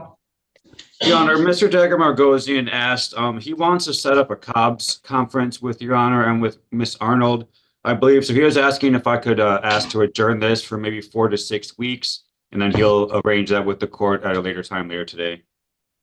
All right, my next available pretrial is September 25 at 8:30 in the morning. That should work, Your Honor. Judge, I'm in the, well, yeah, that'll work. I'm in the middle of a murder trial, but I think we'll. How about October 2nd at 8:30 in the morning? That should be fine too. Still, yeah, I think that should be good. okay, so. All right, so I'll set this out to October 2nd at 8:30 in the morning, and Mr. Murphy, your office will prepare the stip in order to adjourn. Yes, Your Honor. Okay, all right, so Ms. Stein-Welde, we will see you back on that day. Just for your information, this is on YouTube, and so you can watch it at your leisure in case you can't leave work or whatever. You can do that on my YouTube too. We appreciate that. Okay. This is part of the healing process. I understand, but I understand we have so many cases on Wednesday, and I always feel bad when people sit here. For my wife. Okay, all right. So, all right, so we'll see you back, Ms. Steinwald, thank you. And Mr. Murphy, I have, Andrew Spragg at the jail. yeah, right? let me call it jail. Well, that was the only two that Mr. Degamagosian informed me of. I don't know if Judge, the only thing with Mr. Spragg, just so Mr. Murphy knows, Mr. Degamagosian was going to read the plea agreement into the record, get permission from read the plea offer into the record, get permission to sign it from Mr. Spragg, and then it's a plea agreement. But until that, then it's not an agreement. Okay, we'll do that. Okay, I didn't know if Mr. Murphy knew. I know people get busy and communication gets to be an issue on Wednesday morning, so. Yeah, Mr. Degamagosian emailed me. I need to sign it for him though and send it over to the court? But he didn't say anything about that, I guess, but okay. Okay, so, right, Mr. Murphy, if you tell me it's signed, once it's signed and we confirm that and you put on the record that you will file a signed copy, I will email an unsigned copy to the court. Okay. So, I have no one answering at the jail. Mr. Bailey's here. We're just waiting for Rhonda Underwood. She's probably next door at the next court. Jose Lerma is not in my courtroom. I don't see him. So Mr. Woodcoker, I don't have him yet. Rhonda has Shannon Heatherly. Miss Heatherly was here.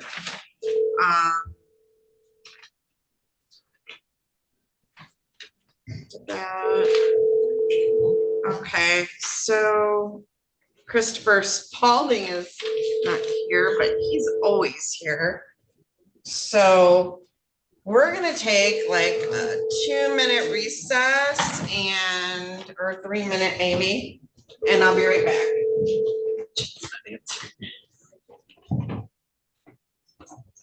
I know.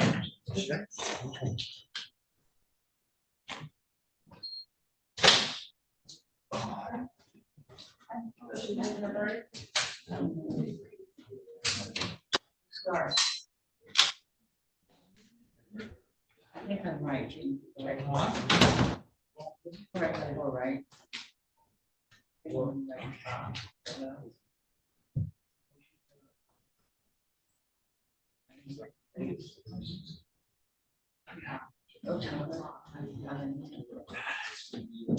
Okay.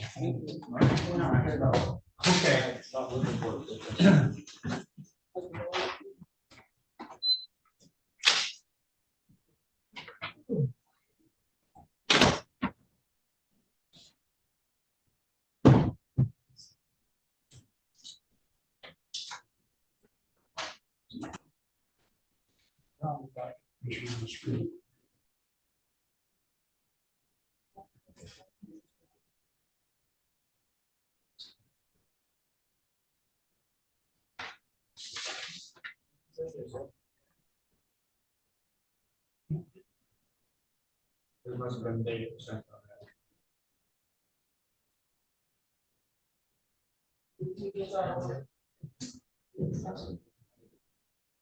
that. Sure, she's a judge.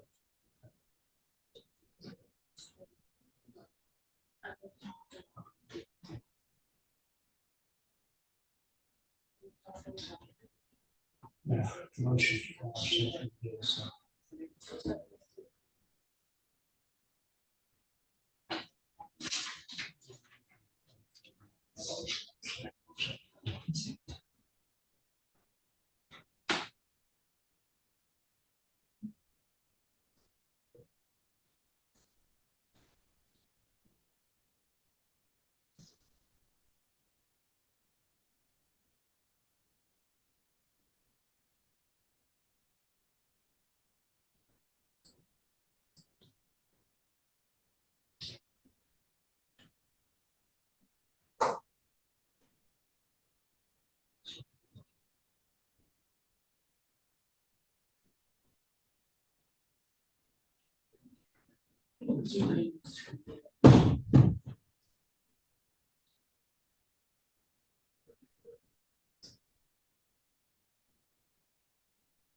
Yeah.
All rise.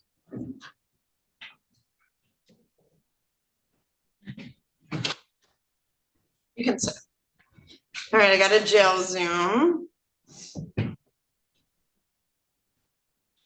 I have someone from the jail. What's your name, please? Andrew Spragg. All right, Mr. Spragg, hold on, let me grab your file. Okay, this is in the matter of the people of the state of Michigan versus Andrew Spragg, file number 24-21866FH. I have Allison Arnold appearing on behalf of the people, and I have Matthew Murphy appearing on behalf of Mr. Spragg.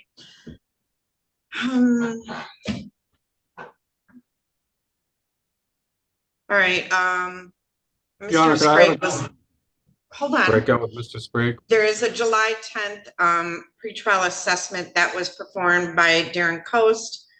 States Mr. Spragg has been in jail since June 13th on an $11,000 bond. He also has a district court probation show cause pending. This was done back in July. Just places him at a 3 on the Ohio risk assessment system. So, all right, you need a breakout room? Yes, Your Honor, please. All right, so Mr. Spragg, I am going to pop you and Mr. Murphy into a breakout room. Go ahead and click on join.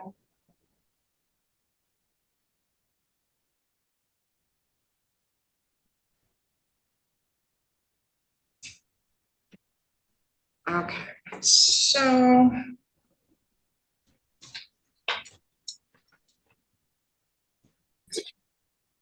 All right, I have a gentleman's, hi, what's your name, please? Jose Lerma. All right, hold on. Mr. Lerma, let me change your screen name. And I apologize too. When I got released, they said that my court date was on the 20th, so that's why I wasn't. okay, it'll be on your paperwork. So I'm waiting for Miss Underwood to come back. She's in front of Judge Olsaver. Okay. So let me let her know that I have you.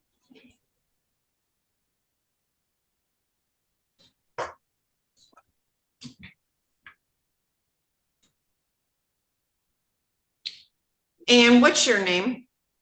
My Jose. No, I know yours, Jose. Okay. Oh, sorry. Nope, I got you. No, you're good. So she's next door, so I'm gonna pop you in the waiting room and Miss Underwood will be back with us in a minute, all right?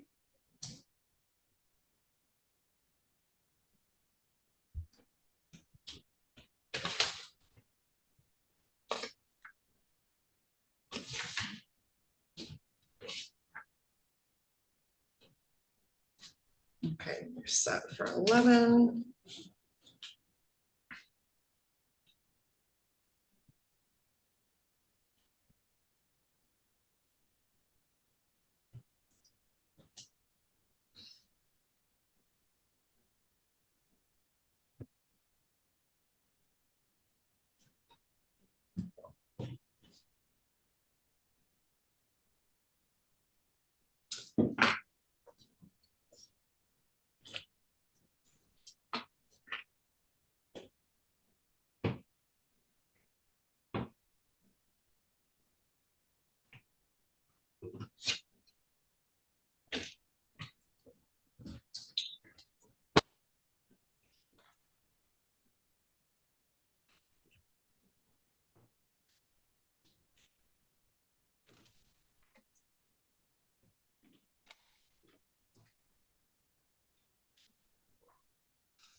right, Mr. Murphy, close that room. All right, we are back on the record with Mr. Spragg. So, Mr. Murphy, how would you like to proceed? Your Honor, Mr. Spragg wants to accept the offer. I'm going to sign the plea agreement. What we have, the plea agreement from Ms. Arnold. It was for Mr. Spragg, for the defendant to plead no contest to count one, accosting a minor for immoral purposes of 750.145A, dismiss counts 2 and 3, and dismiss the habituals. There's an agreement for sentencing to be 1 year in jail, followed by probation. And Mr. Spragg understands that this conviction will result in registration under SORA. So again, he does wish to accept that. I am signing this for him and sending it over to Ms. Want me to send it to you, Ms. Arnold, or to the court? If you could email it to me in the court, we'll make sure the signed copy gets filed. And I sent a copy of the agreement to Miss Adams if she wants to forward it to you, Judge, but. All right, so he's going to plead no contest to count 1, accosting children for immoral. Right. Sorry, that's right. For immoral purposes, which carries a maximum penalty of up to 4 years in prison and or a $4,000 fine. And it does require how, Mr. Spragg, aren't you already on the sex offender registry? No, I've served 25 years and was given a release. Okay. So, is it tier 2? Is that? Judge, it's a tier 2, but because he has a prior tier 2 offense, this makes it a tier 3 offense, and it also resurrects his prior registry requirements, so he'll be required to register for life. Okay, so Mr. Spragg, do you understand with this plea you'll be required to register as a sex offender for life? Yes. Okay, and there's the COPS agreement to 1 year in jail. Is that correct, Ms. Arnold? It is, Your Honor. Followed by a term of probation. Okay. All right. So do you understand all of that, Mr. Spragg? Yes, ma'am. Write this down.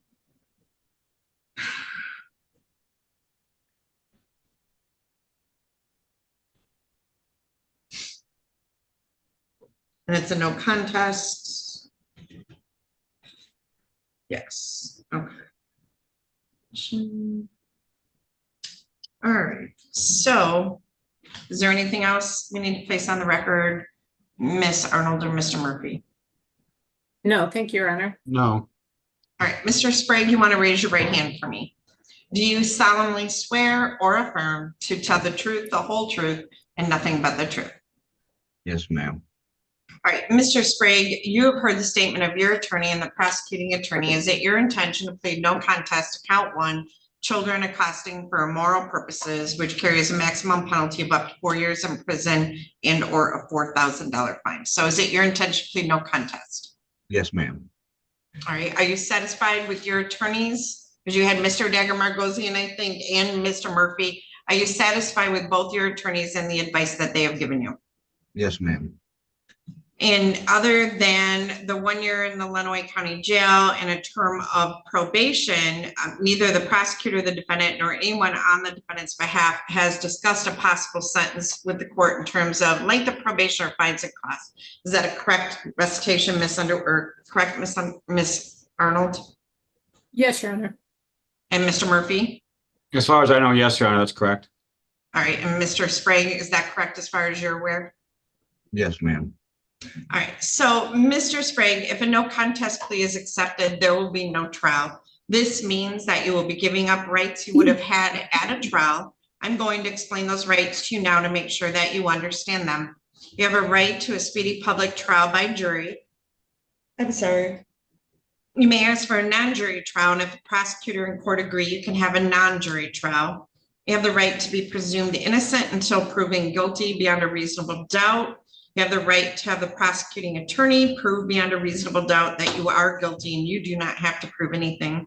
You have the right to be present at trial and have witnesses against you appear at your trial and to ask those witnesses questions. You have the right to have the court order any witnesses you have for your defense to appear at the trial. You have the right to remain silent during your trial, not to have your silence used against you. However, you also have the right to testify at your trial if you want to testify. Do you understand that if your plea is accepted, you may be giving up the right to appeal issues that would otherwise be appealable if you were convicted at trial? Do you understand that, Mr. Spragg? Yes, ma'am. Do you understand that any appeal from the conviction and sentence pursuant to the plea will be by application for leave to appeal and not by right? Do you understand that? Yes, ma'am. If you are not a citizen of the United States of America, a conviction of a crime may result in deportation, exclusion from admission to the United States of America, or denial of naturalization. Do you have any questions about the rights that I've given to you? No, ma'am. Right, and Mr. Spragg, the plea is a no contest plea. So your options to my next question would be no contest or not guilty if you wanted to go to trial. Do you understand? Yes, ma'am. All right, so Mr. Spragg, how do you wish to plead to the charge that on or about May 19th of 2024 in the city of Adrian in the county of Lenawee that you did commit the offense listed under count 1, children accosting for immoral purposes? No contest. All right. Has anyone made any threat or promises to you to induce you to plead no contest to this charge other than what was placed on the record? No, ma'am. Is the prosecutor or defense counsel aware of any promises or threats or inducements other than the plea bargain to induce the defendant to plead no contest? No, Your Honor. No, Your Honor. All right. Okay. Mr. Spragg, other than what was placed on the record, has your attorney promised you any particular sentence or estimated what your sentence will be? Other than the Hobbs or the Killebrew 1 year in jail? No, ma'am. Okay. So, Ms. Arnold, will you be placing the factual basis on the record? I will, Your Honor. Just so the court knows, Mr. Dagger-Margosian and I discussed it. The basis for the no contest plea is potential civil liability. All right, thank you. According to Adrian Police Department report number 5530 of 2024, on May 19th, 2024, the victim in this matter, LP, who was 12 years old at the time, was at Dunlap Park. The defendant approached her, sat next to her, and asked her, have you ever been touched? Do you want to be touched? Do you want to touch my private part? Do you want to eat my thing? And he offered to have sexual intercourse with her. Given her age is 12 years old, he intended to induce or force her to commit an immoral act, an act of sexual intercourse, or other act of depravity or delinquency, establishing a factual basis for the charged offense. Was there any touching or just the proposition? Just the propositions, Your Honor. Okay. Mr. Murphy, wish to add anything? No, that's accurate from what Mr. Dagger-Margosian relayed to myself, Your Honor. All right, so based on the facts placed on the record and from the information contained in the police report, the court finds beyond a reasonable doubt that on May 19th of 2024 in the city of Adrian at a local park, the defendant did commit the offense of children accosting for immoral purposes by engaging in conversation with a minor at the age of 12, trying to induce her to commit an immoral act or engage in an act of sexual intercourse or an act of gross indecency or other depravity or delinquency, and did encourage the minor child age 12 to engage in one of those acts. And therefore, the court accepts the no contest plea. Anything else on that, Ms. Arnold? No, thank you, Your Honor. All right, has the court complied with MCR 6.302 B, C, and D? Ms. Arnold? Yes, Your Honor. And Mr. Murphy? Yes, Your Honor. Accept the plea. It has been given knowing or understandably, voluntarily, and accurately. The defendant has full knowledge of his rights. He does have competent counsel. Other than the Killebrew agreement, this court has made no agreement regarding the possibility of a plea or possible sentence in this case with the prosecutor, the defense attorney, the defendant, or anyone acting in the interest of either of them. I'm going to refer this matter to the probation department for a pre-sentence investigation. We will set sentencing for September 27 at 8:30 in the morning. Mr. Spragg, do you wish to appear in person or via Zoom? Yeah, via Zoom's fine. Right, we will set that via Zoom. Mr. Spragg, someone from the Michigan Department of Corrections will come over to the jail to meet with you to prepare a pre-sentence report. when you meet with them, be truthful about your background. Obviously, you pled no contest, so you do not need to make a statement regarding the allegations against you. Just be truthful with them about your background, and they'll prepare the report. We will provide a copy to Mr. Dagger-Margosian, who will review that with you before the day of sentencing, and we'll see you back via Zoom on September 27th at 8:30 in the morning. Thank you, Mr. Spragg. Thank you. Thank you, Mr. Spragg. You have a good day. Thanks, Judge. Okay, so let's see what I got. So it looks like that one's done. I'm gonna go through my docket really quick. So I have Mr. Bailey here waiting on Miss Underwood. Mr. Jones was taken care of. I have Jose Lerma present via Zoom. He's waiting for Miss Underwood. And then I have Shannon Heatherly waiting for Miss Underwood. And then I think, Mr. Murphy, I think you are all set. Yes, Your Honor, I'm going to log out now. If I'm needed, I'll log back in if I need to cover anything more. So Okay, thank you. thank you, Your Honor. Have a good day, everybody. Thank you. So we are just waiting for Miss Underwood. She is next door in front of Judge Olsaver. So as soon as she is done down there, she will come back here, and then we will finish up the rest of our cases. All right. Your Honor, what is left on the docket? I've been checking them off as we go. All right, so I have a probation violation at 8 o'clock. I have an AG case, which is Mr. Lerma. I have Shannon Heatherly, which is a probation violation hearing. I don't know if that involves you or not. I have a AG case on Spalding, and then a PPO case at 10 o'clock on Hudaker versus Conway. Probation pretrial at 10:30 on Pedro Hernandez. And then I have a motion hearing at 11 o'clock on Shane Raymer, but I believe Miss Wagner is here on that. Yeah. Okay. Okay, I think I'm here on Mr. Hernandez. So thank you, Your Honor. I appreciate it. Thank you. Yep.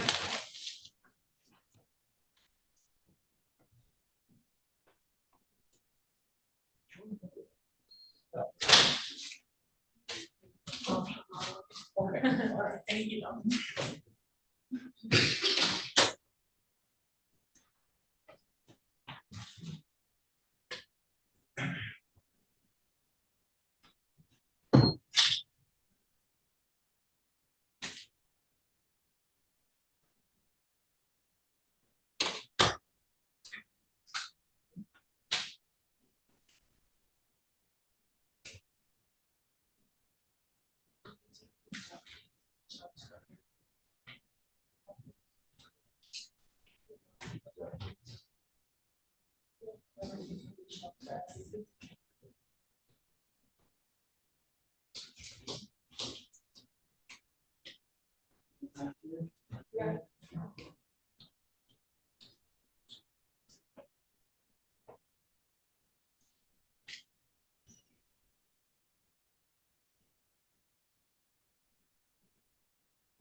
Check.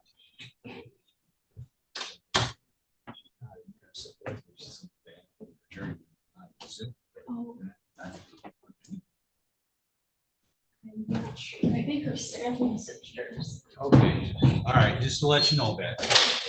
All right.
All right.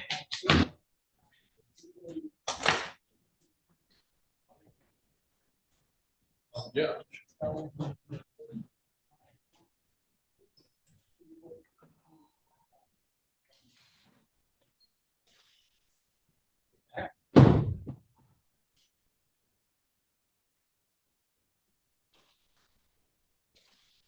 All rise.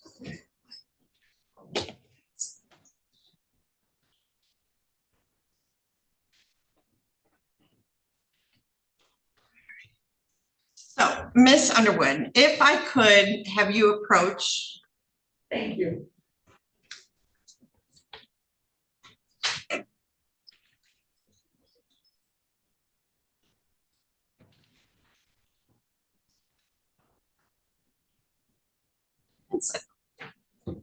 Mr. Bailey is in the same.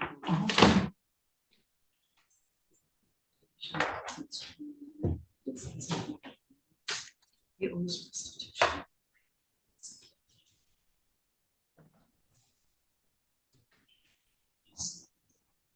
You probably got email, but take my copy. Okay. You check them real quick so I can monitor. Have you done anything with Lamb?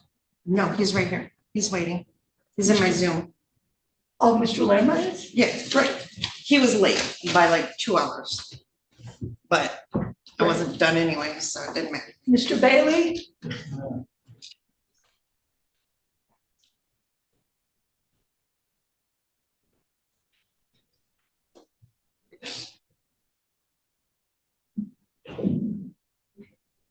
Great, how are you?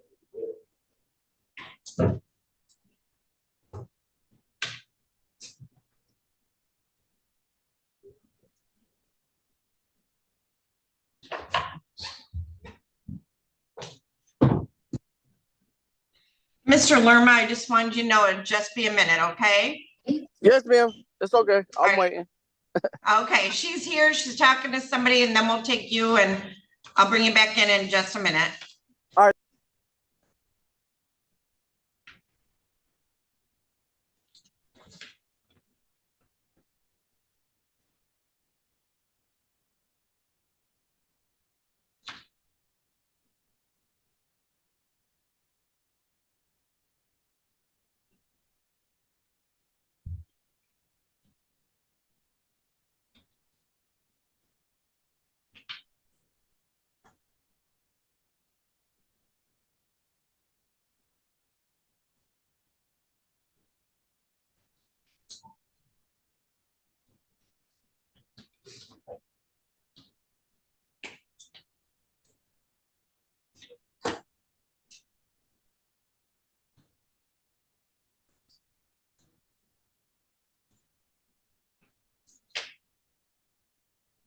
Ms. McGrain, I just forwarded an email from Attorney Keck regarding Norton versus Lenawee stamping.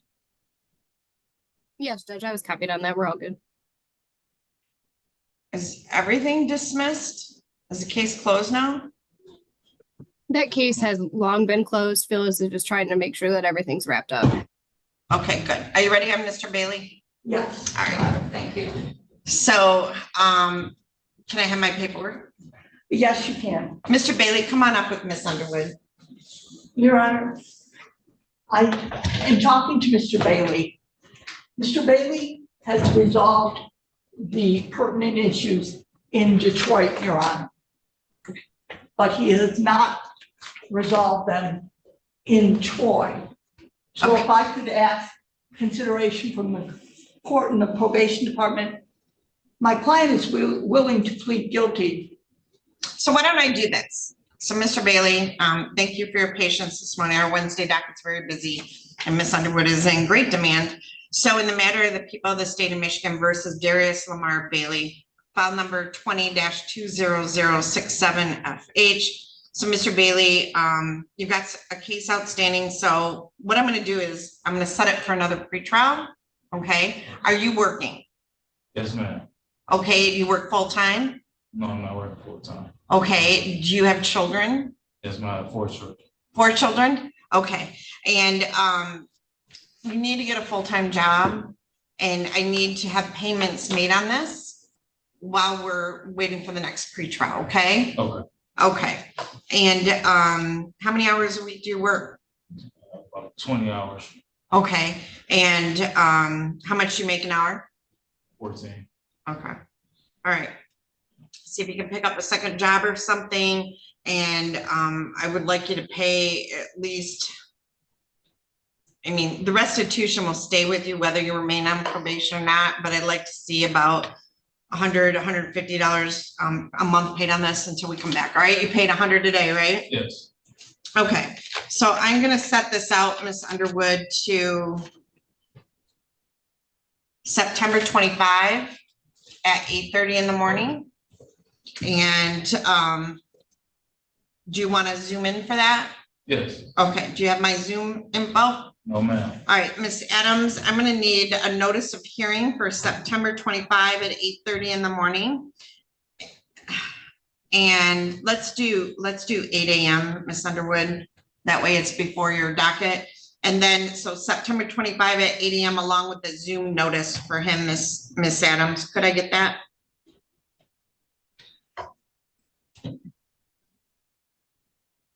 Miss Adams, are you back there? I'm sorry. Yes, Judge, can you hear me? Yep. Did you hear me? I did. I don't know what's going on with my microphone. Okay. So September 25 at 8 a.m. along with Zoom instructions for Mr. Bailey. So we'll get you a notice of hearing in the Zoom instructions. Just have a seat on the bench behind you. And then we will see you back, okay? Right here, right behind, like right behind you. Yep. That way Miss Adams doesn't wonder room. Okay, so that takes care of Mr. Bailey. I have Mr. Lerma. Do we have Mr. Owutu-Coker? Yep, Mr. Owutu-Coker has been patiently waiting all morning with us. Hello. Okay, so we are on the record in the matter of the people of the state of Michigan versus Jose Angelo Lerma the second, file number 24-21906 FH. I have Rhonda Underwood appearing on behalf of Mr. Lerma, and I have Mr. Owutu-Coker appearing on behalf of the Attorney General's office. This was an arraignment at 8:15 this morning. Mr.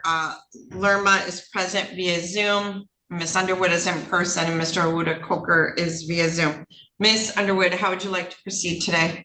We would waive the reading of the information, Your Honor, acknowledge its receipt and the receipt of the witness list and request for discovery. We would also, Your Honor, ask the court to enter a not guilty plea on Mr. Lerma's behalf and set this matter for pretrial. I think things bode very well since Mr. Lerma is out at this point, Your Honor. He paid a $2,000 bond to get out, and he is to be working, and hopefully we can demonstrate some payments by the time of a pretrial. Okay, so Mr. Lerma has 2 counts of failure to pay. These are, let me see, file number 2017. So it's an occurring case. So there is a monthly child support order. And what is the arrearage, Mr. Owutu-Coker? Your Honor, it's currently $22,126. And also, people would request if or inquire if Mr. Lerma would agree to assign his bond money that he posted to his underlying support case.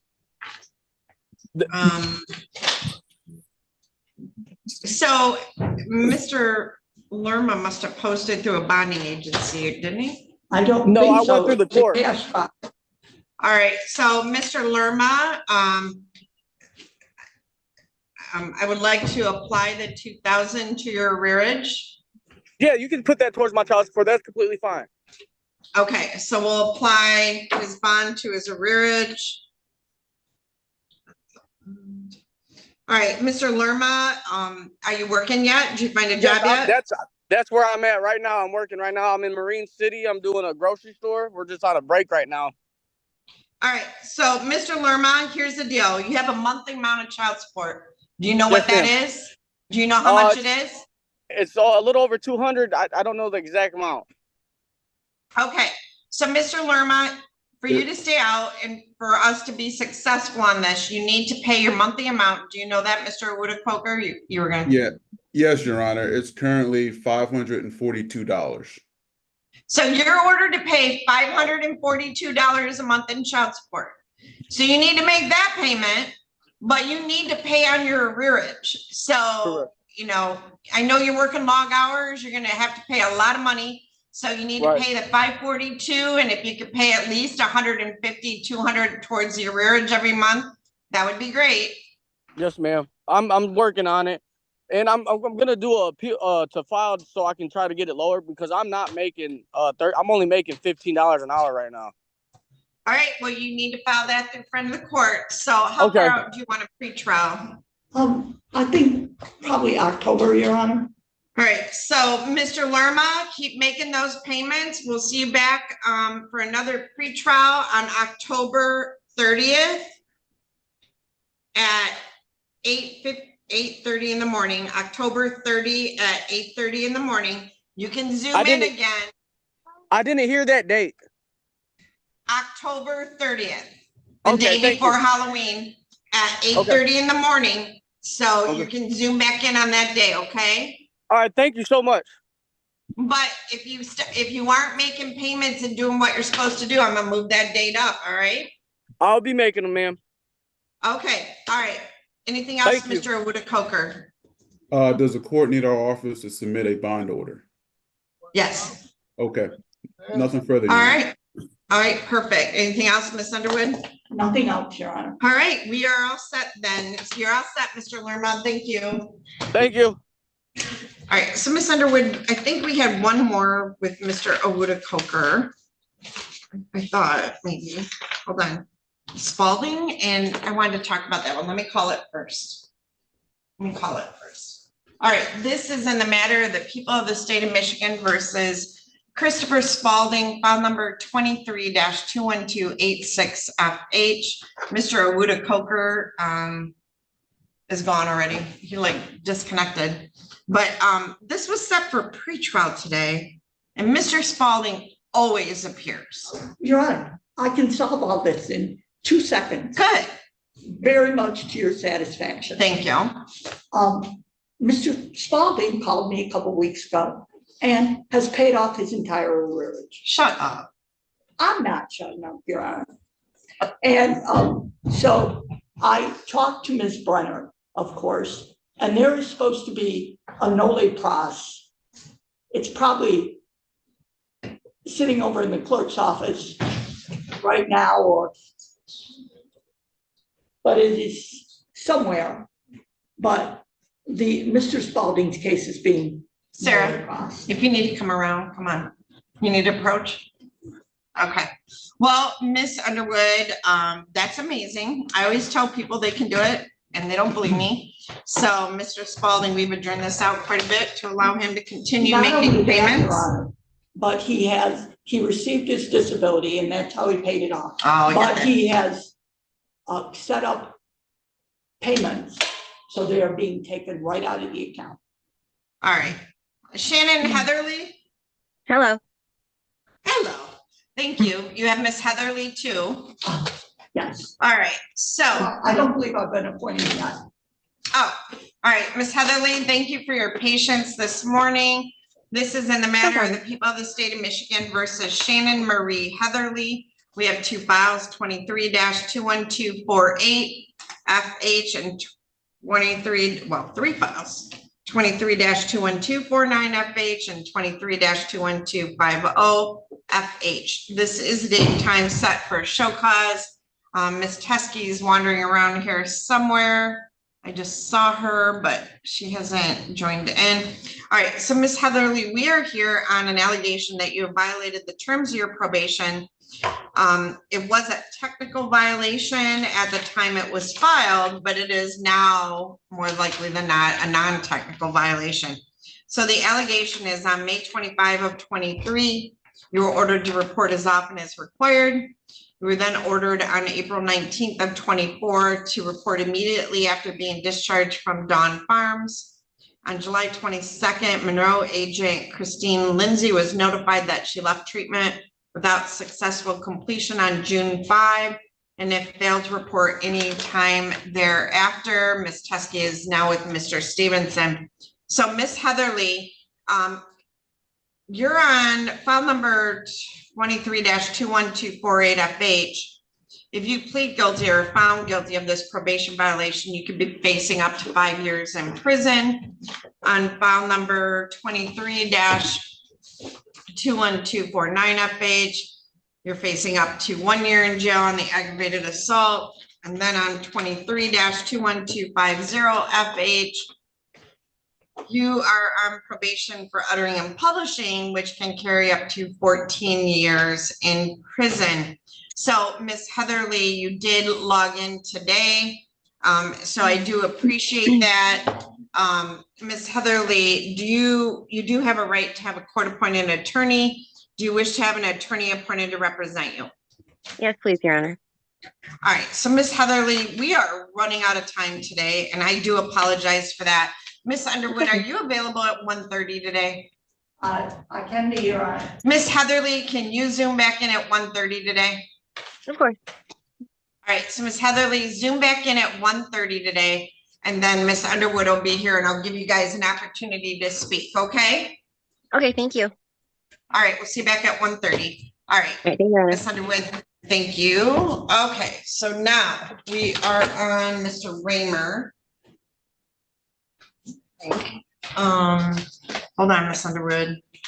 I never even got to Cody Getch, so I'll set him for 1:32. So.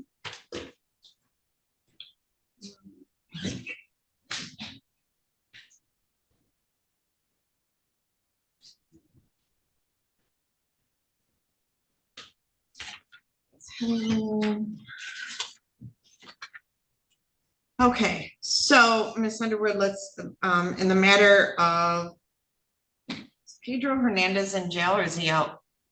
In jail. Hernandez. Miss Adams, didn't Mr. Hernandez bond out? I don't see him on the jail sheet. I can give him a call.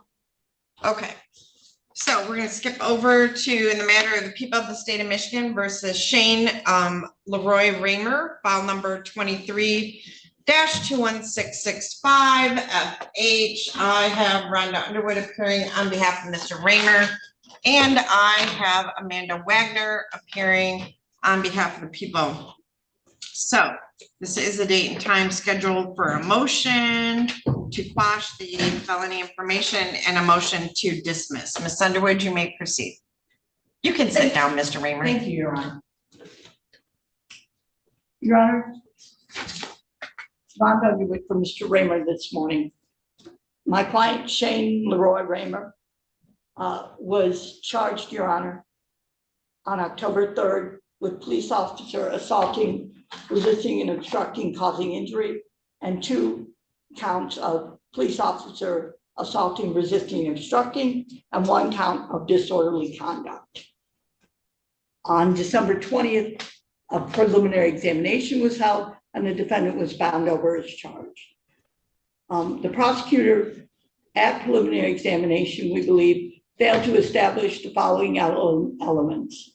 A defendant has the right to resist an unlawful arrest, Your Honor, via People v. Moreno. In the case of Bauer, the defendant is arrested or detained at the moment when he is being handcuffed. This arrest was done without a warrant. A warrantless arrest violates the 4th Amendment if there is no recognized exception. We don't believe any exceptions apply here, Your Honor. The closest exception that people have is a misdemeanor committed in their presence. However, the defendant's conduct before he's taken into custody doesn't rise to the level of disorderly person. The defendant relies on People v. Gagnon, which states disorderly conduct, disturbing the peace provision requires a finding that an accused, while intoxicated, directly endangered the safety of another person or personal property. In this, defendant also relies on People v. Murwadzaki, where people caught under very similar circumstances asked for identification in the store prior to arrest. What happened in this case, Your Honor, is the police responded to a call of someone in the street. They came, they saw Mr. Raymer. Mr. Raymer was in front of his house. He was having some trouble with his bike. And the officer asked Mr. Raymer, then asked, or the officer thought he asked him to fix his bike. I think Mr. Raymer meant trying to fix his bike. He asked me what I was. All right, we're not testifying, so you can whisper in her ear, but you can't.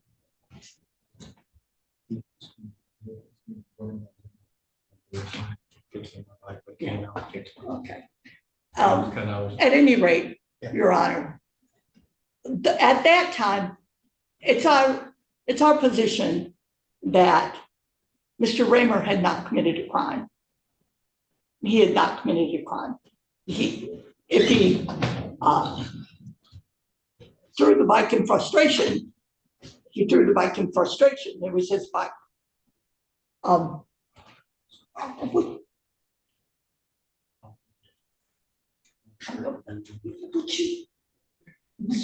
Mr. Raymer. I'm just trying to help.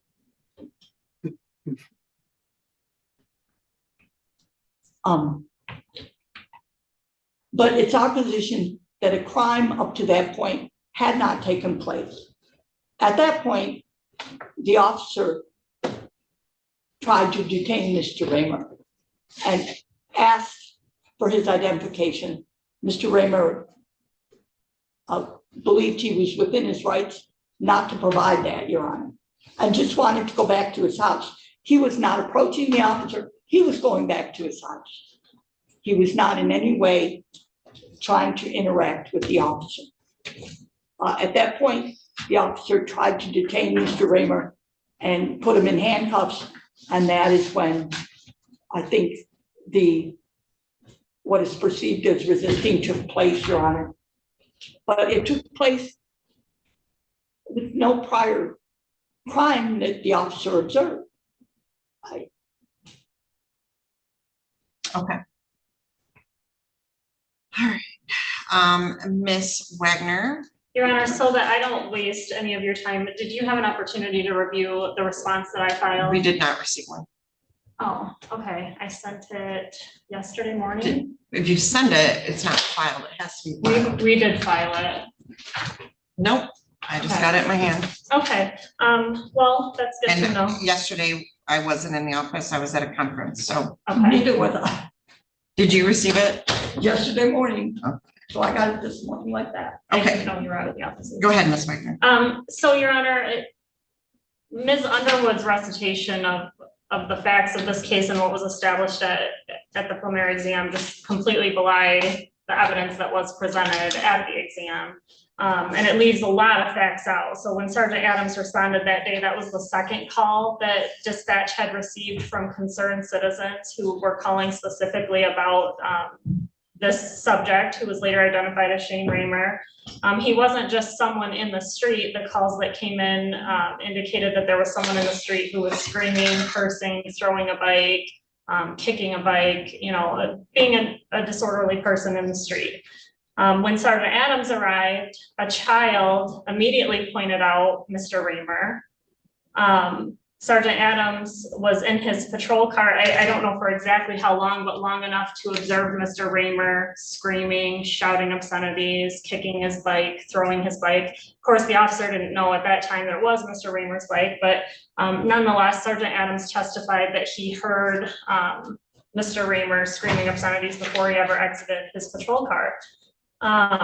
When he did exit the patrol car, and this was established through his body camera that we played at preliminary exam and through his testimony, it shows Sergeant Adams walking up to Mr. Raymer, and I think the first thing that he asked Mr. Raymer is, "Hey, what's going on? Hey man, what's happening?" Very calm, you know, non-provoking demeanor, trying to find out what's going on. And Mr. Raymer is immediately confrontational and aggressive. And for Ms. Underwood to say— Mr. Raymer, you need to be quiet.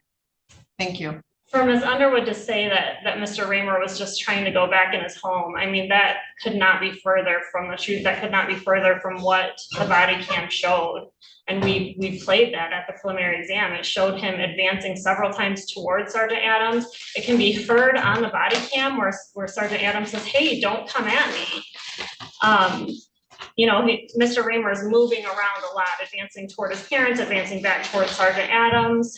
All of this was established at the preliminary exam. Likewise, you know, what this comes down to is whether the arrest was lawful, not what the prosecutor charged after the fact.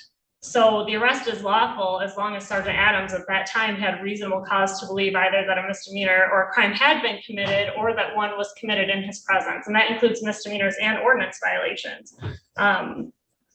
So whether it's disorderly conduct under the statute that the prosecutor charged, whether it's disturbing the public peace, which is under the City of Adrian ordinance, whether it's public intoxication under the city ordinance, it doesn't matter what we charge later. It matters whether Sergeant Adams had reasonable suspicion that a crime was committed at that time.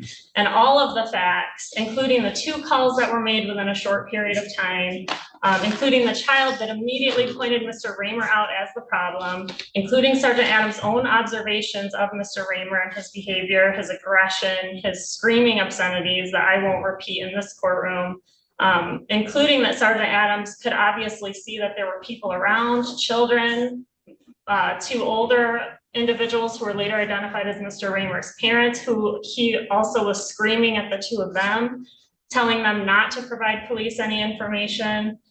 Sergeant Adams attempted to calm the situation down, and it just resulted in more aggression from Mr. Raymer. Also observed, and it was very clear on the body cam, that Mr.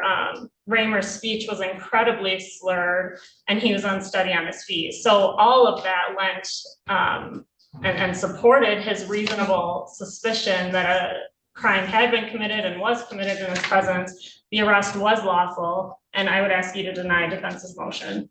All right. Response, Ms. Underwood. Your Honor,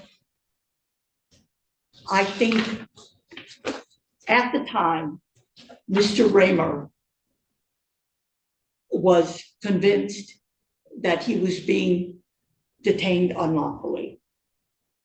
And as such, he had the right to resist that unlawful detention. Mr. Raymer, it's very hard for me to hear or to say what the officer heard before he got out of the car, because that's when body cam starts, Your Honor. And there's those few, that 30 seconds where there's no sound. So I don't know what the officer heard. But Mr. Raymer, I don't think at that point was having a problem. And I think contrary to what Ms. Wagner said, he was going back to his house. He didn't want to interact with the officer. You need to be quiet. Okay. All right. The reason I say that is we record this so we can have a transcript of it, and we have people talking over each other we can't hear. All right. So in this case, the defendant, through his counsel, has filed a motion to quash. I've had a chance to review the prosecutor's answer as well as their oral argument, as well as review Ms. Underwood's motion. Please, I do have a paperwork from the preliminary exam bind over, as well as information that was provided by Ms. Wagner and that Ms. Underwood would have received in her copy of the police report. During the day that day, there were multiple phone calls, at least 2, reporting an individual who was being loud and potentially disorderly. Police were dispatched. The calls notified that at 1100 South Main, a male was throwing his bike around, cursing and causing concern to nearby residents. That's the second time that day a phone call was received. Police officers were dispatched. Sergeant Adams testified that he observed a male matching the description provided, throwing a bike, kicking at the bike, and cursing. Sergeant Adams called for backup. and as Ms. Underwood correctly stated, body cam did not start till he exited the vehicle. And according to Ms. Wagner, that video would show that the police officer tried to de-escalate it, but Mr. Raymer escalated. Mr. Raymer, according to the video provided and testified or stated by Ms. Wagner, that he was slurring his words and unsteady on his feet. And he was also verbally assaultive with the police officers.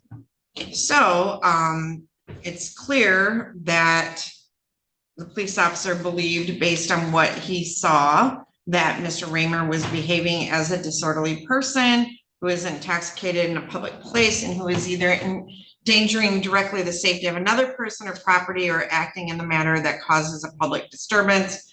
Alcohol was found on site.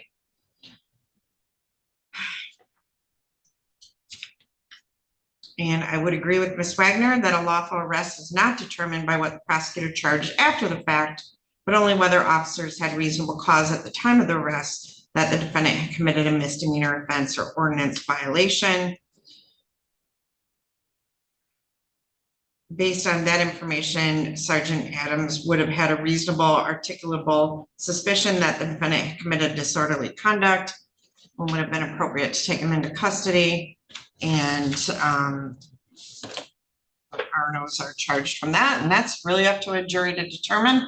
So we are set. I'm going to deny your motion to quash the bind over and dismiss. We are set for trial on September 19th at 9 a.m. September 19th at 9 a.m. Mr. Raymer, you are charged with 1 count of RNO causing injury, 2 counts of RNO not causing an injury, so a 4-year, 2 2-year felonies, and a 90-day disorderly. And understand, I don't know the facts of the case. The jury will determine your guilt or innocence. But if you are found guilty, I don't know why they were here. I don't think they were here for you. If you are found guilty, you will be remanded to custody that day. All right. Are we prepared to move to trial? I noticed that voir dire questions are due September 3rd of 24. So Ms. Underwood and Ms. Wagner, I expect you guys to prepare those and discuss them. So we have a full book. Is there anything else we need for trial? I don't believe so, Your Honor. No, Your Honor. Thank All you. right, thank you all. Ms. Underwood, moving on to your next case. Am I good to go? You're good. Thank you. Do I need to wait for anything or? No, but Mr. Raymer, what I will tell you is you need to make an appointment with Ms. Underwood. Your Honor, may I speak to Mr. Raymer for just a Not right this moment. Let's get your other case called and then you can talk to him. I'll wait patiently for you. All right, so you can go in the hallway. So Denise Hudiker versus Ernest Conway. That's not my case, Your Honor.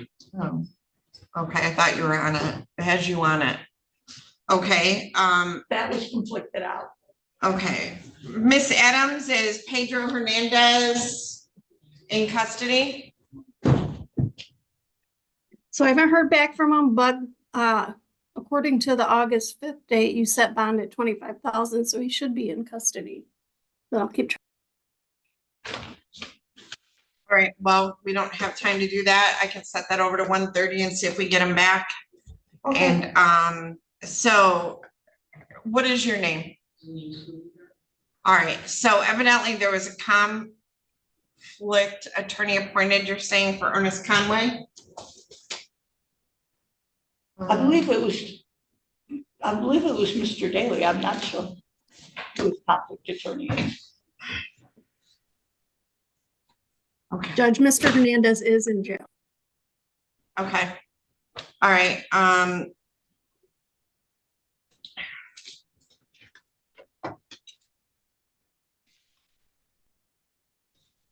Oh, this is just, okay.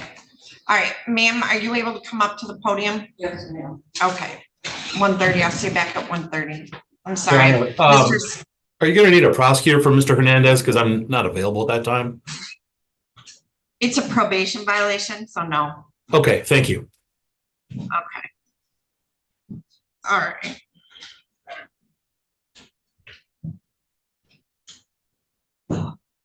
All right, this is in the matter of Denise Hudaker versus Ernest Conway, file number 2024-51649 PH. So, Ms. Hudaker, you have filed a motion to terminate the PPO. You stated that you love him dearly and you want to be with him. He's a very sweet man and someday you plan to marry him. I was just really mad at him on that day and you want to terminate it so that you can spend your life with him. So, Ms. Hudaker, back on, you provided a police report to me on June 7th of 24. You had contacted the police and you said that violated the PPO. Let me see here.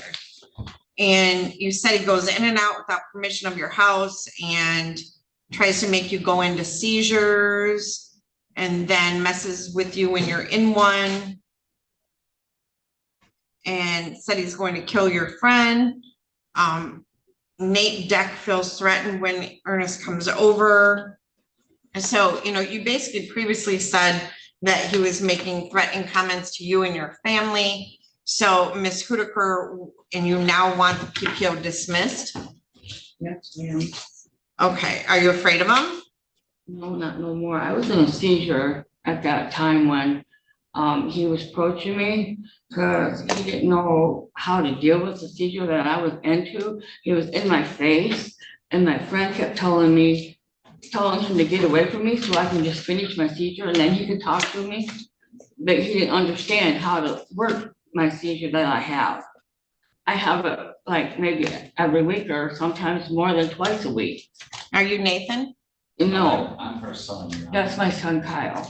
Okay. He's All my medical power attorney. He takes care of me. Okay.